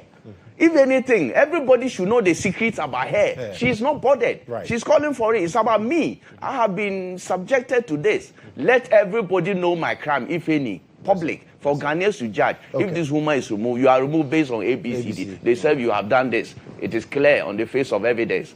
That's it. That's it. and for me, finally, said, should it be, even if the person is found to have done something, should every issue around removal? In the case of Charlotte, I said, in terms of the procurement infraction, I don't see it as a reason for removal. Because in the first place, it has been established that she rather saved the state money by reviewing the contracts. Because the amount the contract was given, the one she has given, was less than the one I was given when she complained that it was too high. So breaching the process, should it be the reason why the person should be removed? If Charlotte says save the state money, that's why I have the problem with the law. So they have not looked at her saving the money. They've looked at the breaches, constitutional breaches. So they are looking at the breaches as against the savings for the state. As we sit here, that the breaches, that the saving by blow the put food on the table is the man that is saved that put food on the table.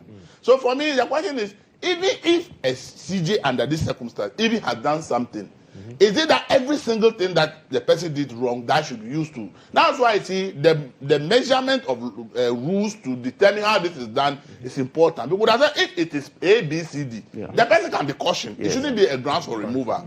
Because for me, I still ask myself, why should somebody save the state money and then we punish the person that he didn't follow a procedure, so the person should be punished for saving the state money? You punish the person for saving the state money simply because he didn't follow procedure. Like so for me, so the issue is, even if the person is found to have done something, can't we look at the greater good for the country and say what the person has done, though might breach there's a greater good for the country out of what the person has done. But the current state didn't say that if it is a misdemeanor or if it is this kind of offense, the person cannot be removed. Once the committee says what you have done, if we apply the law the way it is, something wrong has happened. Irrespective of how insignificant the wrong that the person has committed, once it's established that there's a wrong, the president can decide that once there's a wrong established, the person should be removed. Let me read this quotation that I said you should read for me. Lamentations chapter 3 verse 37. Yes. As who can speak and have it happen if the Lord has not decreed it? I am saying that CJ should just be cool. Okay. She should do the right thing. She should go through the legal processes and see what the Lord will do for her. Awudu with the quotation there. He's become the Chronicle this morning. Quite interesting. But we're still looking at the topical issues here on the Breakfast Review segment. We'll take a quick break. When we come back, we'll be talking about the Cedi and who is to take credit for what and all the matters arising. Stick and stay with us. We'll be right back.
Thank you so much for staying with us here on the Breakfast Review segment. I'm here with my seniors in the industry, Elvis Darko, his managing director, editor of the News Center, Awudu Mahama, managing editor of the Custodian, and Ibrahim Alhassan, head of the political desk here at the EIB network. So we've been discussing the CJ's matter extensively, but briefly, gentlemen, I want us to talk about the CCTV footage that we saw yesterday that seems to be a subject of controversy with regards to the petitioner talking about the fact that, well, we've seen some justices, the judges having a conversation, in fact, a meeting.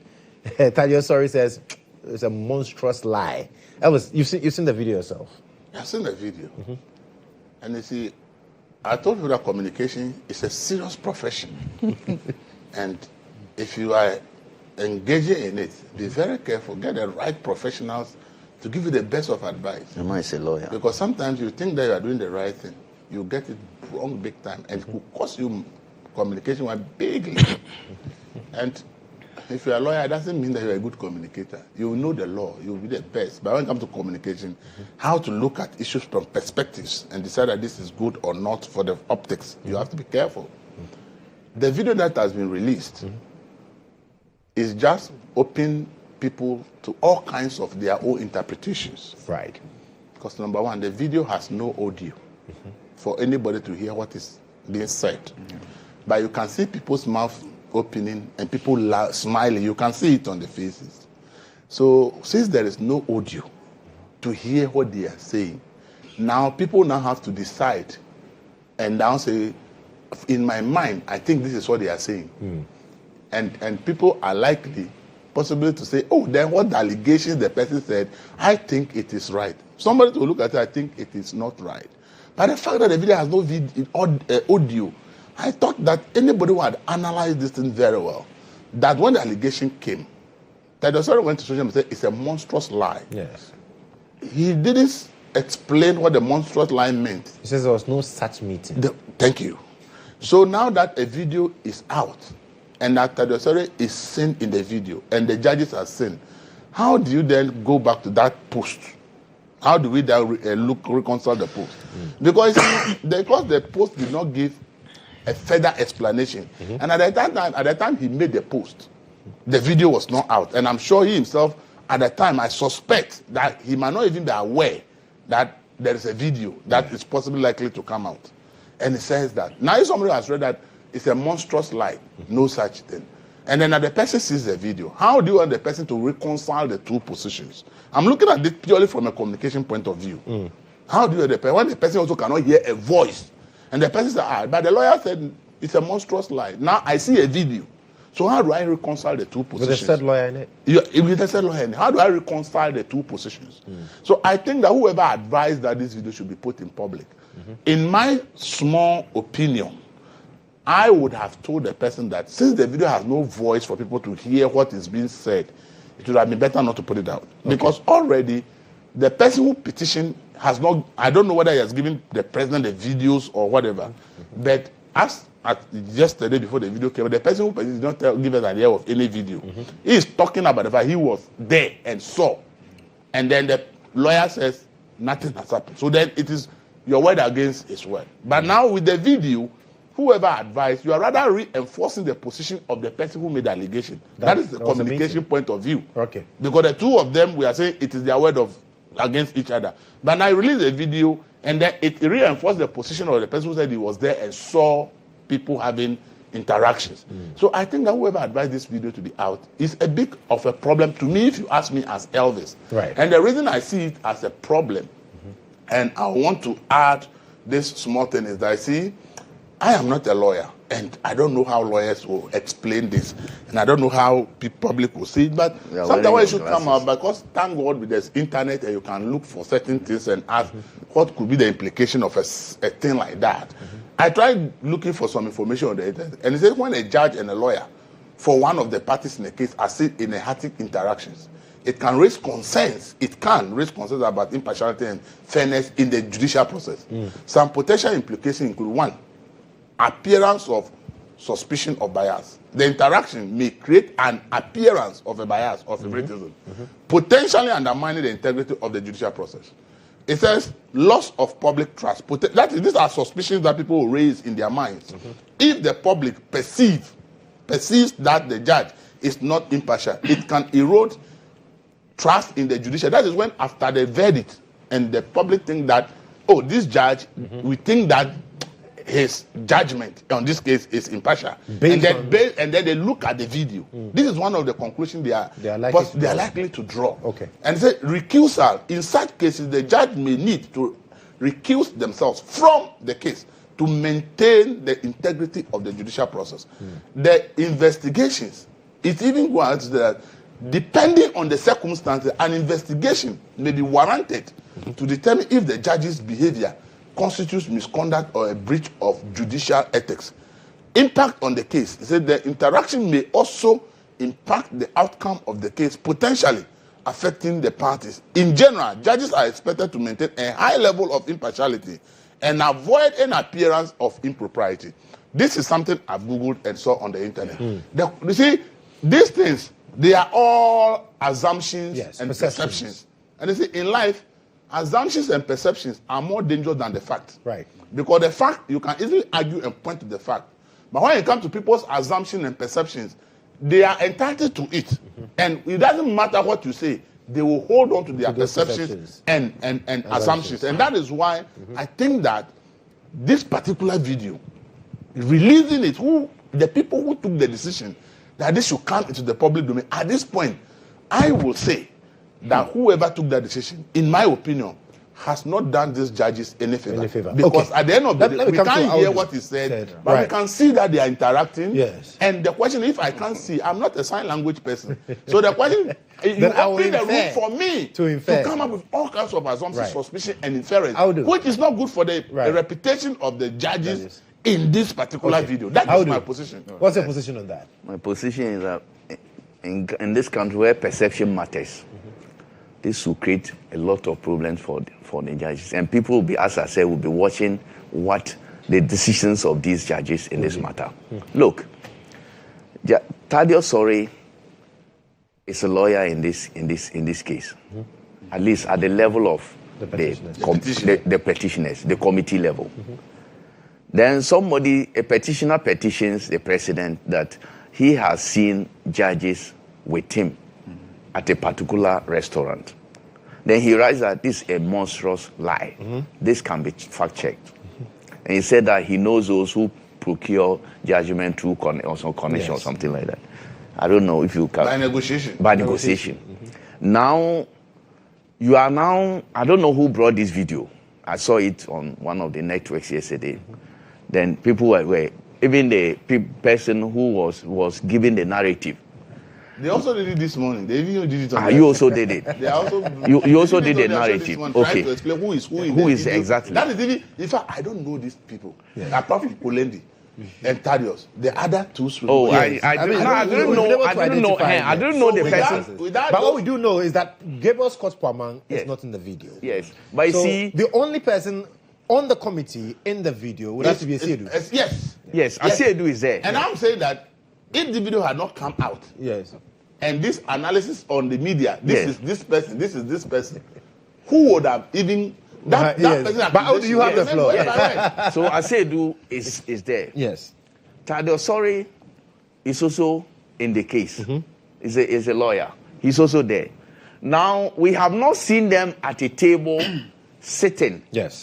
And talking. But you see perception. This is a place where you have met. And now you saw Yoni Kolendi. We all know how, I don't want to, you see, this morning I have to be guided. You saw Yoni Kolendi. You saw how the 4141 in the side where he is. You also saw, I have to be very guided in this matter. He's there, and then you saw how he and Thaddeus greeted and embraced, and whispering was going on. Perception. So when people meet in this manner, we have, as I said, we have not seen them all at a meeting talking. We don't even know whether there is another video. This is what those who want us to see are showing. I will keep my listing. I'll hold on. Right. And wait for the petitioner. If the president will respond to the petitioner, we'll see what the petitioner has presented to the president. It may not be this. This may not be the full tape, the full video. So let's wait. But perception. The fact that some people are involved in this case and are seen together at a restaurant in which the petitioner has mentioned, and the lawyer involved in the case flatly denies, and now he's seen in that video, perception. Right. I mean, so the other argument I've heard is that you talk about a meeting, but that's not a meeting. It's normal with judges and lawyers that if I'm a lawyer and I see a judge, even though we are not supposed to be at this, when I see him, I just have to show some pleasantry, and that was what happened. I mean, what's your perspective? Well, so, see, I've been around long enough to understand what's happening, right? In seeking defense, you hold on to anything that's holdable, and this is no exception. What did we just watch, and viewers equally watching? Some justices of the Supreme Court walk into a restaurant. Thaddeus already seated with somebody. Gets up, shakes hands with them, exchanges pleasantries, returns to his table.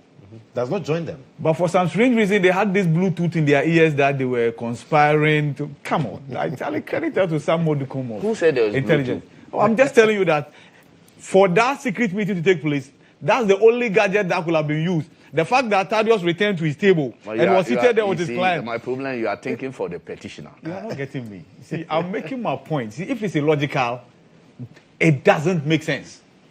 If it's illogical, it doesn't make sense. But the fact that they went at different times, that's your opinion. Don't worry, let me share mine. Don't worry. That's your opinion. Don't worry. I beg, see, so the justices walk into a restaurant. Thaddeus, sorry, a restaurant. Do you know what a restaurant is meant for? People go there to eat, right? So the justices walk into this restaurant. Thaddeus is already seated with the client, right? Or somebody. He sees them, gets up and greets them. They go, the justices go. They go and sit at their table. Thaddeus returns to sit at his table.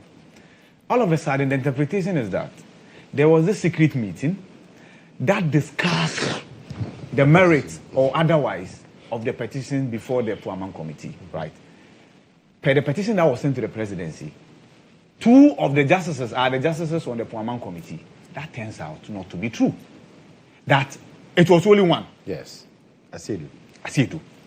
That's 1. 2, it will be the most ridiculous decision to take by anybody who has some modicum of intelligence to want to have a meeting that should discuss how you make something that is not criminal. Something that doesn't exist to exist, right? To determine how to remove a chief justice, and you go to a public restaurant where everybody is seated, and that's where you've decided to go and have the meeting. Does that make sense to you? In this country, people should credit us with some level of intelligence. But then the argument is that perhaps it's not this video the petitioner is referring to. There might be another video. We are talking about this video. This one, yes. And in the petition I have read extensively, it talks about a restaurant. Yes. It talks about the fact that there were people there. The petition even talks about the fact that there were people at the restaurant. If the petitioner has other videos, it should make it public. I don't agree with that. But going with this particular video, it is insulting to our intelligence. Not your intelligence, not mine. And many viewers watching insulting me. To your intelligence. No, many viewers watching me because I've read to you about perception. Oh no, and assumption. So it cannot be telling. It's about matters of law. That's why I started by saying that I understand what's happening. Yes. Trust me, I do understand what's happening. When people quote, do you know that? Corruption, is it not CPI? Corruption, the case of the Chief Justice at the Supreme Court actually mentions this. It mentions this as one of the grounds. So I have nothing against the fact that somebody wants to use this. But me, as somebody who has been around for a while, and somebody who can say that I can credit myself with some level of intelligence, I can say that if I want to compromise somebody, first of all, that secret meeting will indeed be secret. Second, the people involved will even be apprehensive about where the meeting is going to take place. But then again, this is not the first time. Remember the 2012 election petition? We were told about how 2-4 intervened and then met some members of the panel and what have you. These things happen all the time. These conversations are created. Unfortunately, we are learning that the gentleman in question, Adenta Kumi, has been arrested. I hope it's not true. Well, I saw a post by Nana B asking party people to go to the house. I hope it's not true. And then probably if it is in relation to this, then maybe they might want some evidence from him or whatever. But I think if somebody has petitioned the president, it should not be the basis for him to be arrested. If there's no merit in the petition, you do away with it. He mentioned names in the petition. The name mentioned, if they want to take him on, they can take him on. Yeah. It doesn't lie in the mouth of any state security agency to say that you are arresting the gentleman. The individuals who are mentioned in there, if they feel defamed, if they feel slighted, they can take the gentleman on. That's the point. He sent a petition to the presidency. The president should treat the petition as it is. If it has merit, treat it as such. If it doesn't, treat it as such. And then let's all move on. But like I told you, expect many more of these things that people will be throwing at us until this case is done. This will not be the last one. The last one. Okay. Well, I know that we can go on and on about these things, but I want us to talk about the Cedi. Let me just add something. Briefly. It should not be under any second anybody should tell that crime cannot be planned in the open. Crime. I don't even understand. Or people cannot conspire in the open. Come on. Okay. Okay. Come on. People exchange big bribes in the open. Oh. Okay. A lot can happen in open space. Sometimes that's intelligence organizations will tell the people do things in the open so that they will not be suspicious. Yes. Because the perception that is an open place. I'm not talking about the video. This particular one. I'm just taking a comment IB made that. Because I premised his submission on the fact that if you want to do something, that has to do remove the CJ and have a conversation. You don't do it in the That's the point. Others are planned. But see, people have done things in the open, right? That you assume should never have been done in the open. Do you understand it? So we should never say that. The modus operandi circumstances. You see, if people, I'm not saying they plan. I'm saying that I disagree with IB to say completely when people want to plan something criminal, they will not do in the open. Because a lot of things, if you visit investigative institutions and they tell you sometimes how they arrest certain people and where they are arrested and where certain plots are being caught, you ask yourself, this why they stupid to be doing this in the open. But criminals also tell you that doing things in the open sometimes makes people not to suspect you. So we should not leave the issue that people cannot plan, criminality in the open. That should never be the assumption. This disagreement will continue. What I'm saying is that we should never create the impression that I get that crime cannot be planned in this context. That's fine. That's what I'm saying. How do? I'm Robertson go in the daytime. I just go in the afternoon. The daylight robbery. So let's not be... Elvis, let's agree to disagree with IB. He has his views. That's his view. His views are different from ours. My view is that I am not saying this particular video has anything criminal, but he cannot convince me that it cannot be planned this way. Look, things are done in different ways. So he was talking about somebody inviting somebody, his cousin, and bringing a lawyer, and they did it in secrecy, and the person was recorded. That's his secret. That's another way of doing things. Sometimes, as my friend said, my Elvis said, things are done in open that when you see also, your mind will not go. You don't know even what they are planning. People plot all manner of things in the open. You will never know. But they are planning it. You don't even know how they are doing it. Something, but you sit here. Let me give you an example of something. A guy in 2008, a guy went to destroy light in Trump's building, open, and he was arrested. I watched the video of the interrogation. He said he was trying to pass on a message to Trump that he has evidence that's a plan to assassinate him, but he doesn't have a way of telling him. So he has to commit a crime for him to be arrested. so that he could say. And when I watched him, this is the guy's FBI interrogation video that is on the internet. And he explains why he needs to do that in the open to get the attention, attract the attention, get arrested, so that he can then pass on his message. Right. This thing was only released because of attempt on Trump's life, and he makes very strict. In fact, he made a lot of statements. I believe even at that time, FBI thought the guy was stupid. But after the attempt on Trump and the last election, now the video is out in the public. People are now saying, so somebody knew this plan many years ahead and was trying to alert the public. But then the security agencies covered it up until there is an attempt. All right. You understand it? And until we come to the fact that we are talking about removal of a Chief Justice here. Attempt on the sitting president life. It's even more serious than attempt on the life of the sitting president and removing somebody. Which one is more serious? Let's deal with the Cedi. And briefly, because we are running out of time. It's understandably so. I mean, the CJ's issue has a lot of emotions attached to it as well. Let me start with you, Ibrahim. Yes. The Cedi. Dr. Pwamang says, well, as it stands now, we shored up the reserves. NDC did not do much. So it's not as though NDC had a magic wand to bring the Cedi to where it is now. Well, Joshua, last week I was here, and we were all here. And it seems like I had a premonition as to what the week's conversation was going to be like, because I would even mention whether it's a topic we want to mainstream again solely. Because in 2017, we've been around for a while, so we know exactly the conversation that took place in 2017. We're on an IMF program, and IMF has served as a headmaster with a stick standing on our people in power and the managers of the economy, the president. And so they streamline our expenses and our policy decisions and what have you. So they had projected that we're going to grow at least by more than 7% in 2017. Indeed, in 2017, we grew by 8%. The credit conversation started again. The governing MPP then said, of course, the fact that there was change in power brought confidence in the economy, right? The fact that they had renegotiated the IMF deal, the fact that they had Kenu Foyata as the finance minister, many other things. So the MPP was not willing to give NDC any credit.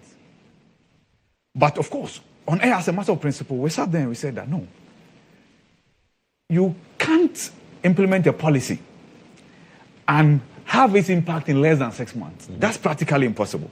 So it must start from somewhere. Right. Then here we are. 2025. The stability of the city. It's not just city stability.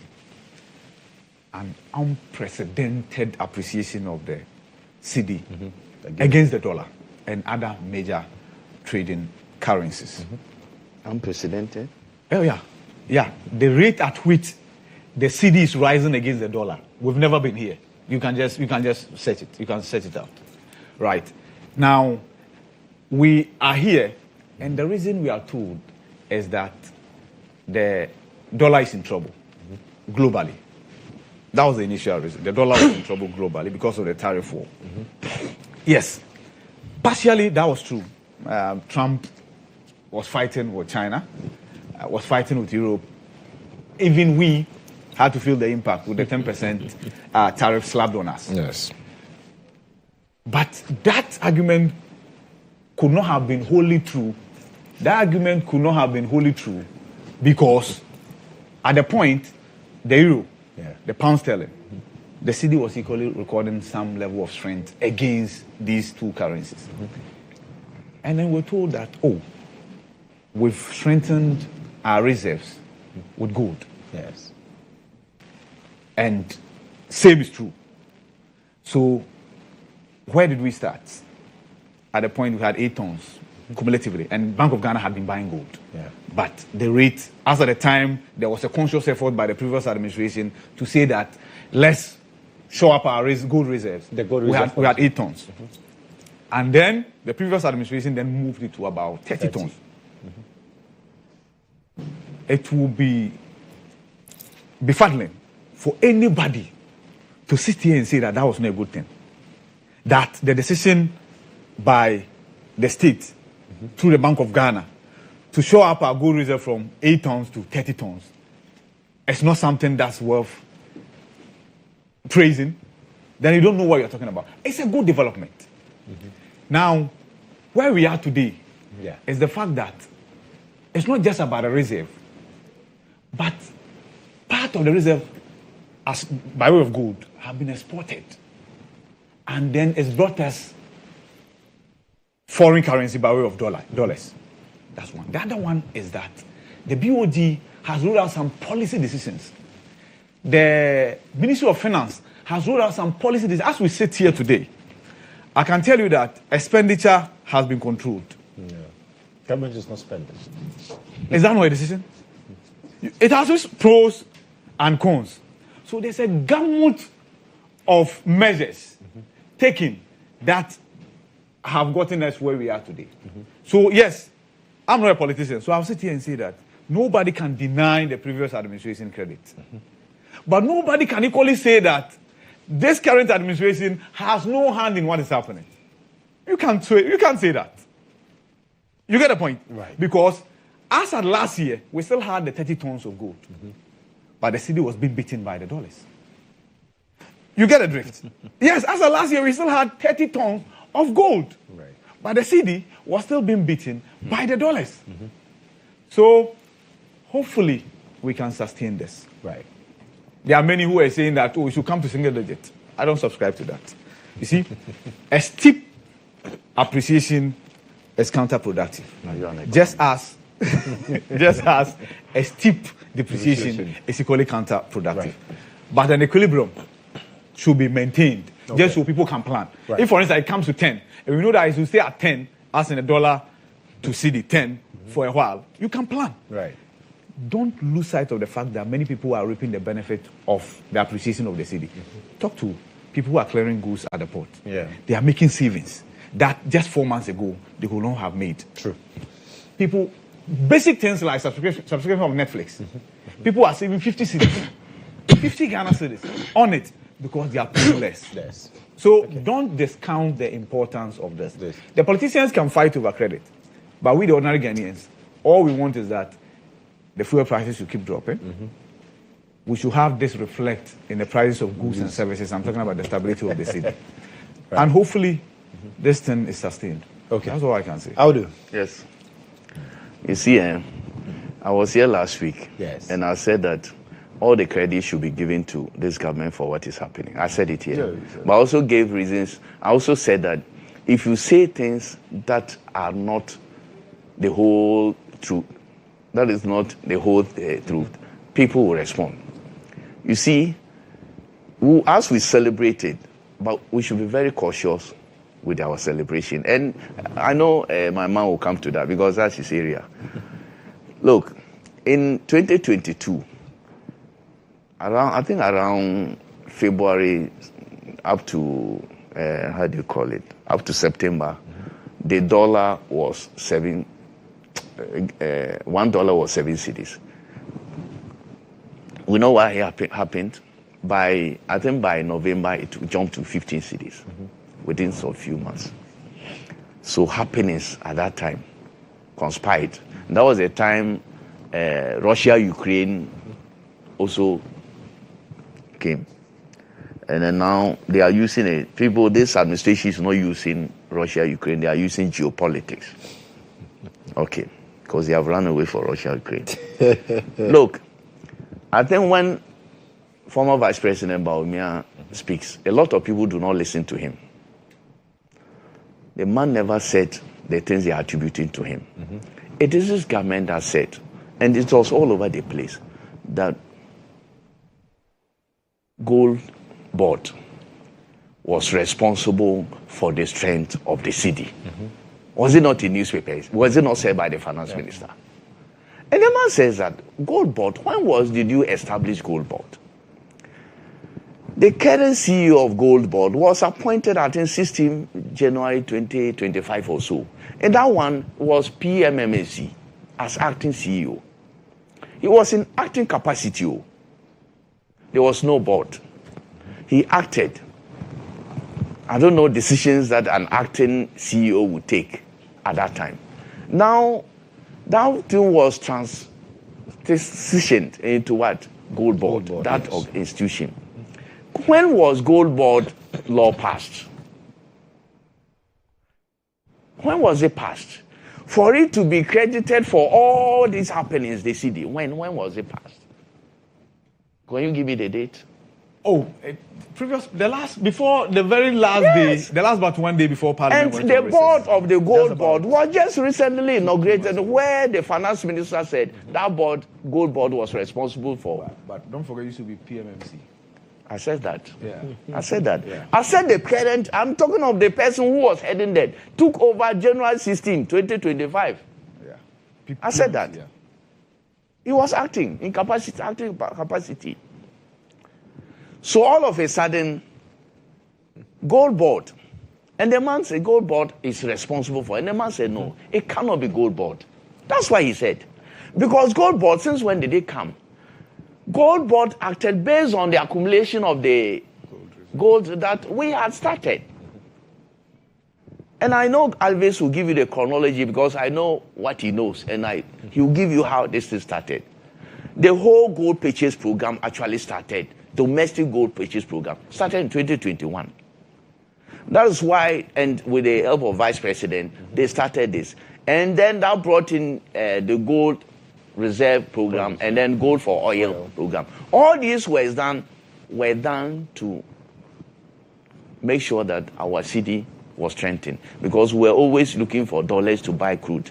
We're always looking for dollars to do so many things. They said that, look, we have gold. We produce gold. I don't know whether we are still the leading producer of gold in Africa. Now we have overtaken South Africa. Yeah. We produce all this gold. That is what we produce. We don't need dollars to buy the gold. Let's use our local currency, buy the gold, and save and put the gold down. If we need the gold to buy oil, there are those that will do butter. We'll give them the gold. If they need their dollars, we'll simply sell the gold that we have bought with cedis and pay. That has been done all this while. That is why when this government took over, I think from independence, we are hearing that the gold reserves was just 8.77 tons. Yeah. This government accumulated. In fact, the gold they bought was actually, before they left, I think was actually more than 100 tons. But you see, when you buy, you also sell, like the gold purchase program. You sell, you get dollars, put in your reserve. That's how you anchor your currency. That's what the government was doing. Ivy was asking why the dollars were there and the Cedi was actually... the gold was there. Gold was there, sorry. And the Cedi was 30 yes, was actually the same. We needed to. You all know, we have a program. We needed to have a certain level of reserves at the bank. But it has gone above the reserve. I know. When this government came, the economy that the president said was criminally mismanaged, now he tells Ghanaians that the reserves, we had $8.89 billion of reserves. And they have added 1 point something, so it's up 10 point something now. Economy that was criminally managed, based on all these reserves, and they also added something. And then that economy was growing at 5.7. That was criminally managed. But what I'm saying is that what Vice President was simply saying was that, look, it cannot be. It's as a result of the things we have done, we have put in place, and the gold reserves. That's what you have come to continue. And that's a good thing. But somebody started, would you not ask yourselves why, or since independence, there's not been this policy that we should do this, use our local currency to buy the gold that we produce and reserve it and save and put it now. At least somebody has thought. You mean the expansion of the policy? The expansion of the policy. Was doing that. They were doing it. Yes. They were doing. Oh, the 8 tons. 8 tons has been around the 70s. I said that's the point. Oh no! I said all these years since. So it's an expansion. No, that's what I'm saying. Okay. This Fourth Republic wasn't done. This Fourth Republic, there was no policy like that. Exactly. If there was a policy, why would they launch it in 2021? There was no policy. Somebody thought about it. And that's why I always go for Dr. Bawumia, because of the ideas, these ideas. And he is saying that, look, it cannot be gold board, but something was established for you to continue. Right. And that is to your credit. You want to expand it. You are transitioning from one to another. It's because of the accumulation of these reserves that you talk about it. They have also bought some and exported. Right. That's why we are getting the level of currencies that we are seeing. Right. If somebody had not thought of this idea. So if we had not shot up the gold, clearly we will not have anything to even talk about. Right. Because even if you have come, you have even thought of the idea, you would have been looking at how to even save it. Now, the person has shown you the way how to do it. At least there's some level of credit. Politicians, I don't ask for that. They don't give credit to their predecessors anyway. But that is the context in which the vice president said it. Okay. And I saw chairman of the finance committee issued I've seen him issue a long statement responding to former vice president, that when they were leaving power, the city was 17 cities. That's a bloody lie.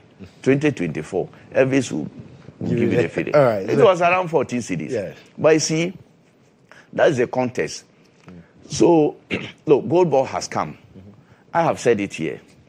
It is something that if it is well managed and they continue with things that have been done, it is good for this country. But don't let us say that somebody else said, you don't even listen to the contextual, you don't give contextual meaning to what the person has said, and you decide to attack him. Right. And the person who even is it the CEO of Gold Board is also on Facebook attacking the vice president. And I've said it last week. I said it last week. I advised him that, look, he's no more just a communications officer of National Democratic Congress. He's a CEO of Gold Board. And this institution, you are dealing with global players, multinationals. You are dealing with, it is not just politics. Right. It's international, multinational corporations you are dealing with. So what you do is very important. Okay. And I advise him that he should at least bury some of his what is the colors of NDC? Red, white, green, black. Yes. Black. He should put it aside and you do it like. And let's do red, gold, green. Yes, do red, gold, green, especially where he is. Right. Yes. Right. Elvis, I'm giving you the final bites on this matter. This one, if you are giving him 1 hour. First of all, I want to say that it's good for us to look at the economy, because economy is everything. Right. It's what puts food on all of us at our table. So issues of economy come. I like it when more people show interest in economy. Most of the time, people don't show interest in economic issues, but they forget that that's what feeds all of us. Yeah. So I'm happy when we are all show interest in economy. But see, in economic issues, it's the facts over any other opinions and propaganda that matters. And see, we'll be doing ourselves a lot of good. And the government itself will do itself a lot of good if they stick to the facts rather than any other thing. The Cedi at launch, 1965, you need $1.17 to buy 1 Cedi. So the Cedi was more valuable than the dollar. If you take away redenomination, yes. If the Cedi is 14 Cedi today, it means that you need 140,000 old Ghana cedis to buy $1. That's the history of the Cedi. So when you are dealing with the Cedi, stick with the facts. Don't be making assumptions. The jubilation about Cedi appreciation should tell you that when people are tired of a government, it doesn't matter what happened, they don't care. Because the Cedi ended 2024 at 14.7 cedis. It declined. The moment we completed the debt exchange program, where the key aspect, including the Eurobond people giving their assent to it, then the pressure on the economy actually started slowing down. Right. So the Cedi's appreciation started in 2024. That's why when you read the S&P report, which is quoting, and the Bloomberg, which is quoting the Cedi at 16.9, it says year to date. Year to date, April means that when you look at the performance of the Cedi from April 2014 to 2024 to April 2025, the Cedi has appreciated by 16.9%. Which tells you that the appreciation actually started from somewhere.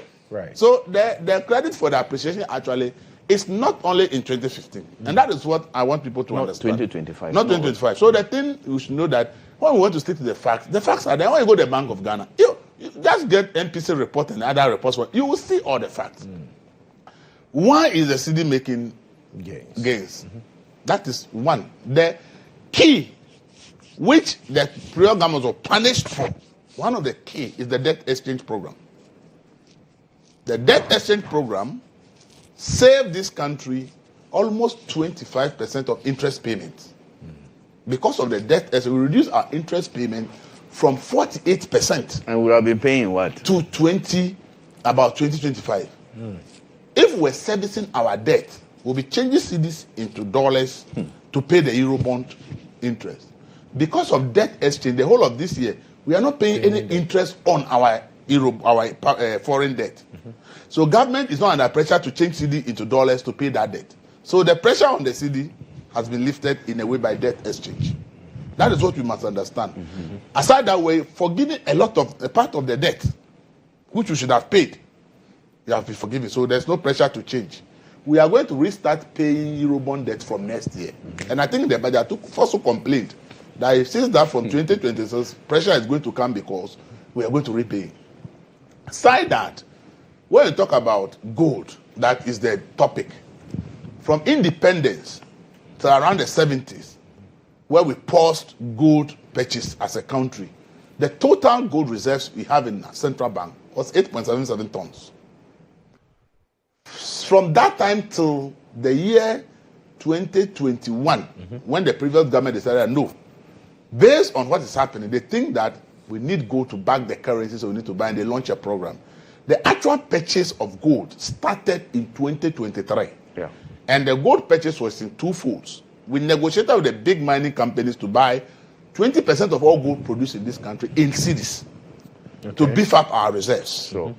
And then PMMC is to buy from the small-scale miners. And that we decided to convert into a gold for oil program and use the proceeds of the gold exported to import crude oil. Because crude oil alone, as at the time, we need $400 million every month to import petroleum products into this country.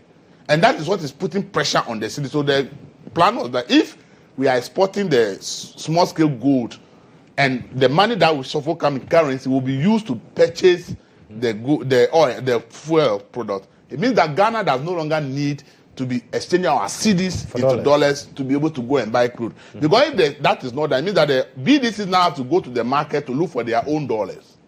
This is what has happened. So because of that, it also reduces the pressure for demand in terms of dollar at a point.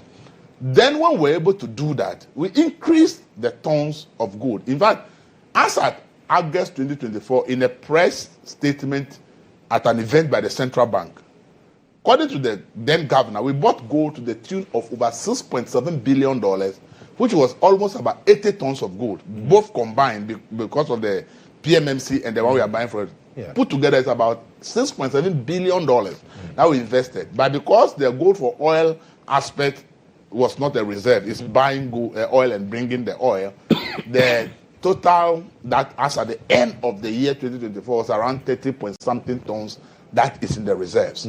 This, we must understand that Ghana's reserves are not sitting at the Central Bank of Ghana. All African countries, our reserves are sitting in foreign countries. Whilst English-speaking countries, our reserves are sitting in London. The French-speaking countries, the reserves are sitting in France. So when we even talk about the reserves of Ghana, people think that the man that is sitting at the Central Bank of Ghana, it is not. We said we don't trust ourselves. We don't believe in our government that they can manage our money. And that some crazy government may come and just want to wipe out all our reserves. So we have always kept our reserves in abroad, which even the Economic Commission of Africa is against, and because says those monies are being invested by those countries, and then when we go there to take a loan, they talk to us as if we don't know what we are about. Meanwhile, they are investing our money because all our reserves are sitting in their central bank. Before you continue, I want to ask a question. Briefly. That reserve that we have, is it not our foreign account? That is our international foreign reserve. That's our Ghana's international foreign, because it's not sitting in Ghana. It's not is it controlled by them? No, it's your money that is there, but it's not sitting at the Bank of Ghana. I know, but it's controlled by us. So we reduce. So Elvis, land for me. one of the reasons Cedi suffered was that because we had to pay a lot of things. At the time COVID came and we had all those pressure because we lost access to the capital market, our reserve dropped from about 9.6 billion to 2.6 billion. So there was so much pressure. Because of the IMF program, we have been able to rebuild the reserves to about 8.6 billion as at the end of 2024. So if the reserve today is 10.6 billion, 8.6 something billion is built as at the end of 2024. Right. Yes. And then when we look at all this and we look at the appreciation of the cedi, you should understand clearly, in addition to the global factor like the dollar itself, which is no longer strengthening, but it's actually losing value. As at the end of April, dollar has lost about 8% of its value in the global market because of the tariff war with China. His friend. So these factors have come together to support us. What we should also understand, which IB really pointed out, is that currently the government is in the honeymoon. It's not spending. The expenditure that the government is supposed to make is not making. You talk to government up when they tell you that there's pressure in government now. Because after sacking people, the people they want to enroll, the list is lying at 2 Forces office. Atu says if he doesn't have money to give financial clearance, because he wants microeconomic indicators and to perform like this. He doesn't want to go into expenditure that will put pressure. Long lists are waiting in his office and appointees are not happy that 2 Forces have choked that payment. Then he said, if the money is not there, how do we pay? So government is not paying. Right. And if you are not paying, there's no pressure on demand. So we should understand clearly that when you look at all these factors and when you look at the government payments supposed to make, that's why Fitch, AFSA and all the rest says, by 6 months, by June going, government will have no choice but start making payments. And if that happens, the cedi's appreciation we are seeing, really, we should be careful that it's going to be the reverse. And so we should understand that while the previous government did all this, if the reserve also increased from 8-point-something to 10.6, it means that the current government continued and added some. If gold also increased from 30.6 tons to about 31 tons, it means that the current government also has added some. So it means that when they came to meet, they have also continued, which is why we must all be happy because we say government is continuing. So this argument of we should take the credit. The truth of the matter is that Ghana will take the we credit. should be happy that for the first time, for some time now, we must be happy that in this Fourth Republic, governments have realized that continuity of good policies, which is in the interest of the people, has to happen. And for me, I said it that this government should be very careful the way they want to grab it. Because if the cedi pressure starts falling, are you going to say we should go and blame the previous government? And that is why they have to manage. That's an interesting question. So if that's you manage expectations, we are out of so time. my application is that manage expectations. Say that what we came to meet, we see some very good policies that we are continuing it. We hope that we can continue. But the truth of the matter, we know how much we are going to generate revenue. We know that the real rigidities in the economy have not really changed. So what is helping us? We need to go. Look, I'll just give this advice to this government. They should know how to. Bawumia has consistently proven them wrong. He has said so many things they attacked him for.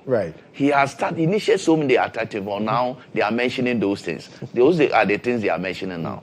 When he was bringing this medical drone services, they say he was coming to watch women who were bathing.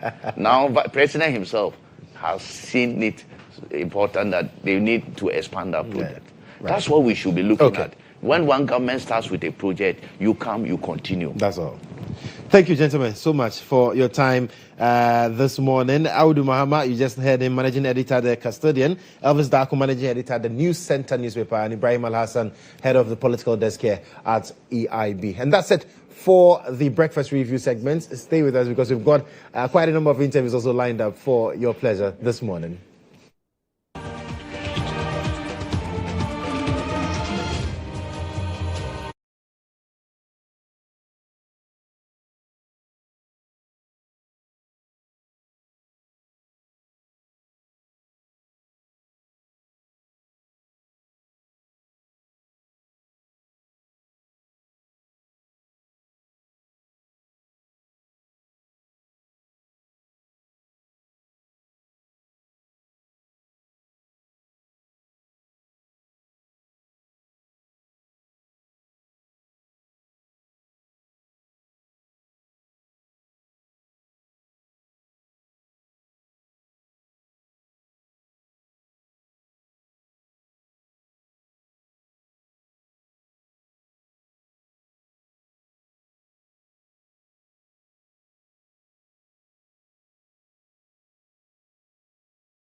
City Mall. It's at the 1999 Lounge, and it's absolutely free. And so if you want to enjoy some good music, have a wonderful time to celebrate AU Day, I mean, come on, in Chinchim, that band, Kodjo and his guys, I don't want to say anything, but you need to be. And you're Ghanaian, so you're home. I'm at home, yes, and I feel very much at home. Right. Yeah, right. very much. Yeah. So, but how is ministry doing in the UK? It's wonderful, but I want to thank you, your audience, your team, for giving me this platform. It's an honor. So thank you so much. Always. Yeah, ministry is okay. You know, it's not that easy. The challenges are there. Right. But God is with us. I tell people when I started ministry, the first 3 years, I had a very good hair like yours. But I lost all my hair. Oh, my goodness. I lost all my hair within the first 3 years. Right. Yeah, because you're dealing with people. And working with people is never easy. But it's been an amazing journey. I've learned so much through church ministry, and I'm blessed. Is there a difference, and I'm very curious, is there a difference between ministry in Ghana and ministry, say, in the UK? Wow. Are they the most different? There is a huge difference. Okay. Huge, yeah. And that is one of the reasons I'm in Ghana. Yeah. Over the years, I've been asked if I want to establish a church here, and it's been a continuous conversation for years if I have to, but I'm now beginning to believe I have to, because our doctrines, our mindset, where we do church straight from Kotoka Airport, you see chaos. And one thing that fascinates and frustrates me as a leader, since I've been in Ghana, they do Ghanaians, predominantly a lot of people go to church 7 days. And I can't get my head over. Monday, they are in church in the morning, afternoon, evening, Tuesday, Wednesday. They're using working hours to just go to church, to pray to a God. I don't understand. So I'm really frustrated. And over 16, 17 years, the cry to see African change has been in my heart. Right. I'm like the weeping prophet. Right. To see a transformation. And one of the biggest places is even within the religious sectors. And it's a big issue in Africa. Yeah. And that cry is what has brought you to Ghana. Yes. This time around. Yes. And how has the reception been since you touched down? Wonderful. When I came, I had 5 days in Cape Coast. Okay. And the people didn't want me to go. On the Saturday, we had a long day leadership seminar. And then back to Trasacco, we had a leadership royal summit. Wonderful. The people were so happy, blessed. I just came back from Kumasi. And now you've been busy since you all came over. back. And I had interview with Prime, Joy Prime. Right. They also interviewed me on a power of character in leadership. And then here, I've got another one tonight, Sunday. So it's all over the place. But the reception has been amazing. And I could see that people are eager to see change. People are waking up. They are now realizing the need and the importance of a better leadership, both in the church and the corporate institutions. So it's been wonderful. Wonderful. I don't envy you at all because you have quite a lot on your plate here in Ghana. But then when we talk about leadership, how crucial is good leadership from church, in the home, in an institution? How important is it? Wow, and I thank you so much, sir. You know, Ghana is described as a Christian country, right? Even though we have other religions. So since you are Christian, we'll go through biblical method. Right. So imagine God is not a good leader. Everything is created was structured. And he gave man dominion mandate to lead. So God is a leader. And for me, leadership is the fundamental or the core components of every nation. Right. Family. If you're a father and you're not a good leader, your home will break down. If our institution, just like educational sectors, the governance, so leadership is what preserves posterity. As I think you rightly said, everything rises and falls on leadership. So without leadership, sir, we are heading to disaster. Wow. Yeah, and in the Bible says something, that the whole of Israel, everyone did what was right in their sight because there was no king. The word king there is leadership. And the Bible says, woe to a nation whose leader is youth. The word youth talks about a leader who is not matured. So without leadership, there is no accountability. no progress, no purpose, no right vision, no convictions. Without leadership, there is no life. That is how I see. And leadership is crucial, especially in this part of Africa, the whole world. Right. But Africa, for me, is what we lack, effective leaders. When you look at Africa as a continent, you look at Ghana as a country, on all the other nations, I've heard people talk about the fact that our problem is not natural resources because we are blessed with a plethora of them. But then the problem is leadership. And I want to understand why is the problem leadership? We elect our leaders. They are very qualified people, educated people, and all of that. So how is the problem leadership? Yeah, thank you once again. And I want to thank some of the great people in life who have contributed tremendously to also tackling this same question. I think even Pastor Ashimolo wrote a book, What's Wrong with Being Black? And there are many people who are doing their best. I know you have a guy in Ghana, very gentleman, Professor Jampo. Yes. Is it Jampo? Yes. He's doing really well. You see, leadership is not coterminous with management. The fact that someone is leading or managing an organization doesn't mean he's a leader. Oh, yes. You can manage, but not necessarily lead. Okay. And the mistake we do, we elect wrong people into positions of power. And when they come, we become the corporate. Because we are the same people that by virtue of, let's say, for example, permit me to use the word poverty. It's one of the driving force of African leadership, why we vote people into power. Because we believe when Bernard comes into power, my family is sorted. So for me, the biggest issue with us is that we elect wrong people. We elect politicians more than leaders. So Africa has more politicians than leaders. Oh, yes. And what makes one a good leader? Because if you are electing politicians and not electing leaders, but the politicians are the ones who put themselves up. Put themselves up. And we vote for them. And we vote for them. And they give us big promises. Now, leadership is influence. I believe leadership is the capacity to influence people through a vision, which must be ignited by a purpose and must be sustained by conviction. So a leader without a clear purpose or vision is not a leader, because that vision must be translated into reality. Now the question is, when we vote our leaders into power, do they fulfill the promises they made? They make? Most of them don't do. Because to most African leaders, coming into power is like winning a lottery. The family is sorted, people around them. We are more tribalistic, nepotisms. Greed is one of the downfalls of African leadership. So for me, a great leader inspires hope. Anytime a true leader is born and made, guess what? The people rejoice because there is what? Hope. Look at Burkina Faso. Traore. How many years? 2 and what? 2 years and few months. Look at. We can check. Look at the things the guy has done in a short space of time. And guess what? In history, this is the first time Africa has risen up to say that we will not allow the West to kill an African leader. It's never happened. Why? Because they've seen the light. So true leadership brings light. It brings hope. It restores the hope of people.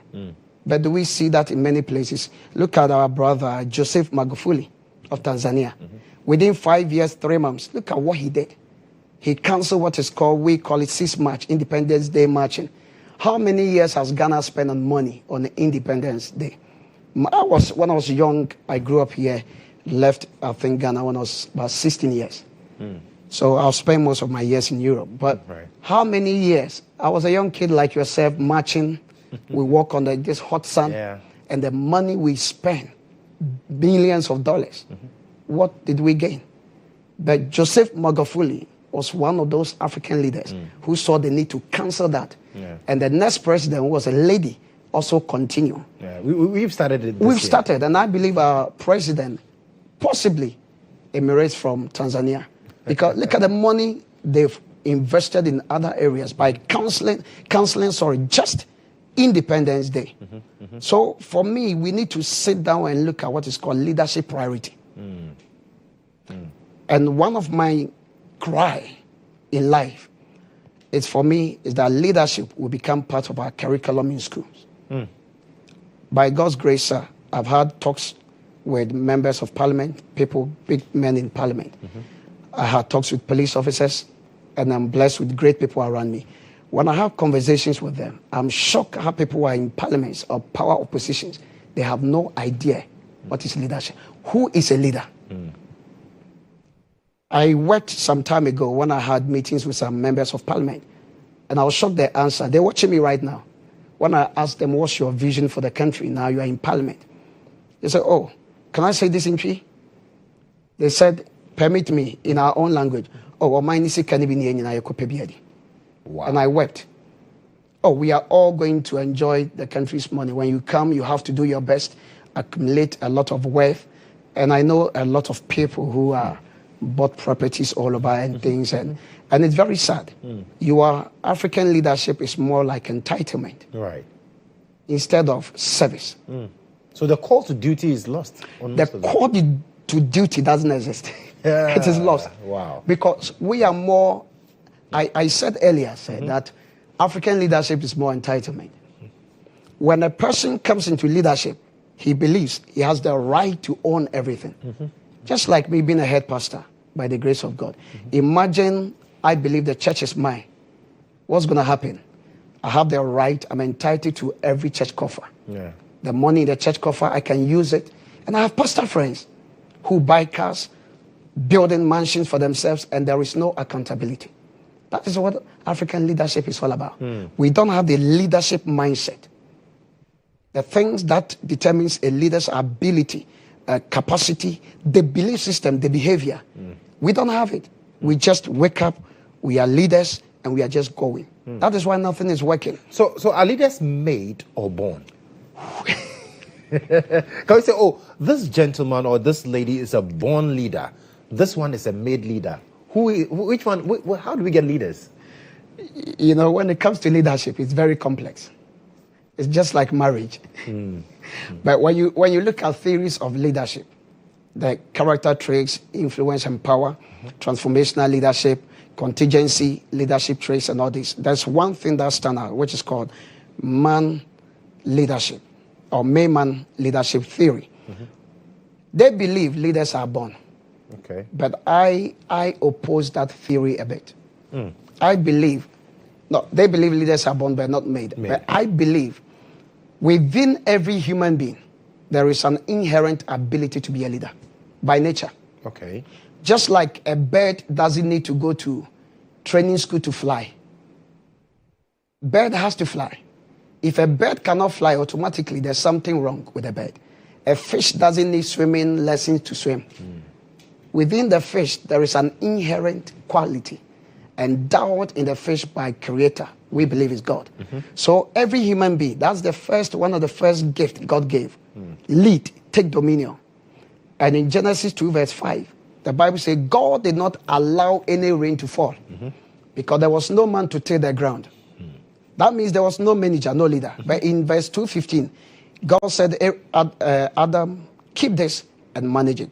So the first mandate God gave to human beings is a mandate of responsibility of management and leadership. So any nation that do not accept that leadership is the fundamental thing or pivotal center for everything, that nation is going to struggle. And I said from the airport to everywhere I have been, there is chaos, disorder. Because why? Leadership.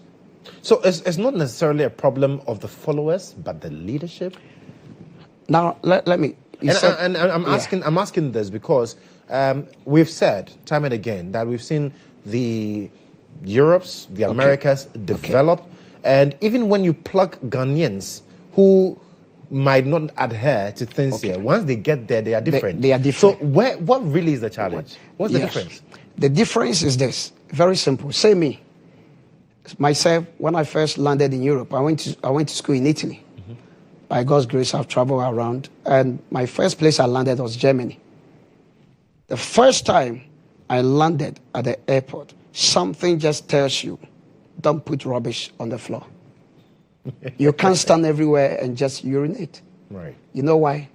Because structures are being put in place. So there is a book I have coming out, African Pathway to Freedom. And I have another book, Who Bewitched Africa? Why are we what we are? What is wrong? Why? Because there's a law, and freedom demands a law. Where there is no law, there is what? They know I see many people, I see people well-dressed, and they will stand on the street urinating, throwing rubbish. I stood next to a police officer in Kumasi, and a guy was throwing a huge bunch of bottles in the gutter, and nothing was done. But there, guess what? Laws are there. I had a speeding ticket one day. I was caught speeding, and they wrote me a letter. And you can't believe. I wrote them back. When I got the letter that I was speeding, I'll be fine and all those, first you get to accept if it's your fault. So I wrote them back to say that I'm sorry, I'm a reverend minister, I work with the police, the council, I do this, blah, blah, blah. I do take the blame. I'm wrong. I will not do that again. Do you know what? The police, the DVLA wrote to me, whoever the police or the I was shocked. They said, because you're a leader, you'll be punished more. Wow. Even though you have admitted? Yes, I went to court, everything. If it was this place, I came to Ghana, I was stopped in Kumasi almost by 10 police officers because of the car I was driving, and it was DV plate. Right. And guess what? Most of the police officers, they just, oh, hello, Openyi. Hello, boss, how are you? We just want, something for our day. I'm like, what? Wow. One police officer was like, oh, where's your alliances? Where is this? Before I even start talking, I had a phone call from one of the big names in the land. So he said, oh, where are you? So I was going to have a meeting with him. And the moment the police officer heard his voice, this is so and so. Yes, sir. Sir, I'm sorry. I didn't know this, your brother. He said, yes, I'm having a meeting with Apostle Bernard. He said, sir, if you get to this, the words from the police officer, if you get to anywhere and the police stops you in Ghana, mention his name, they will let you go. Wow. Meanwhile, elsewhere, you will be punished. You can't do that because you know why? There's a law. The law teaches you what to do. The law disciplines you. Here, people are not accountable because you know why? They know the law system here is weak. The law deals with only weak people, not the big name, the big fishes. Europe is not like that. No, during the COVID, our ex-prime minister, Boris Johnson, we were told no one should have a party. Yes. He had a party, he was caught. I even voted myself. We took him out. Our health minister, I've just forgotten his name, he too was caught kissing his secretary. And, we were told that, contact and all this should be limited. Straight away, he dismissed himself. So Europe is no game. You don't joke because accountability is the key. Leadership without accountability is dangerous to humanity. Wow. Apostle, I wish we could continue this conversation, but I need to be accountable for my time. So I'll take your final words this morning as we wrap up the conversation. My final words is this, that one of the most important components in leadership is character. And character is integrity. And character preserves a leader's legacy. If you look at Idi Amin, what made Mobutu Sese Seko starve his nation, took the money, 3.1 trillion. What made King Leopold Belgium II killed almost 10 to 15 million Congolese and enslaved humanity. It's all belief system. So one of the most important things in leadership, a leader's mindset. So I want to end by quoting Dr. Mouse, that an army of sheep led by a lion will always defeat an army of lions led by sheep. Regardless to human capital, the strength, the knowledge, the resource a nation have. If the leader's mindset is weak, the people and the nation can never move forward. So every leader, character is the key. With that character, Africa, we have a long way to go. But we need leaders who will be accountable, put the nations at heart, who will not be entitled, but serve the need of the people who are selfless. So my prayer is that Africa will raise leaders who have the nation at heart, and many young people are rising up to that task. So thank Apostle, you so much. Couldn't have put it any better. Thank you so much for your time this morning. That's Apostle Bernard O.A.N.T. He is founder and senior pastor of Faithway Global Ministries in Coventry in the UK, talking about leadership. Very, very powerful. We'll be right back after this one.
Talking about a dialogue that is very unique, and I'm sure that you would get to understand exactly the vision behind it, is the Obasima project, the Obasima Zongo dialogue. I beg your pardon.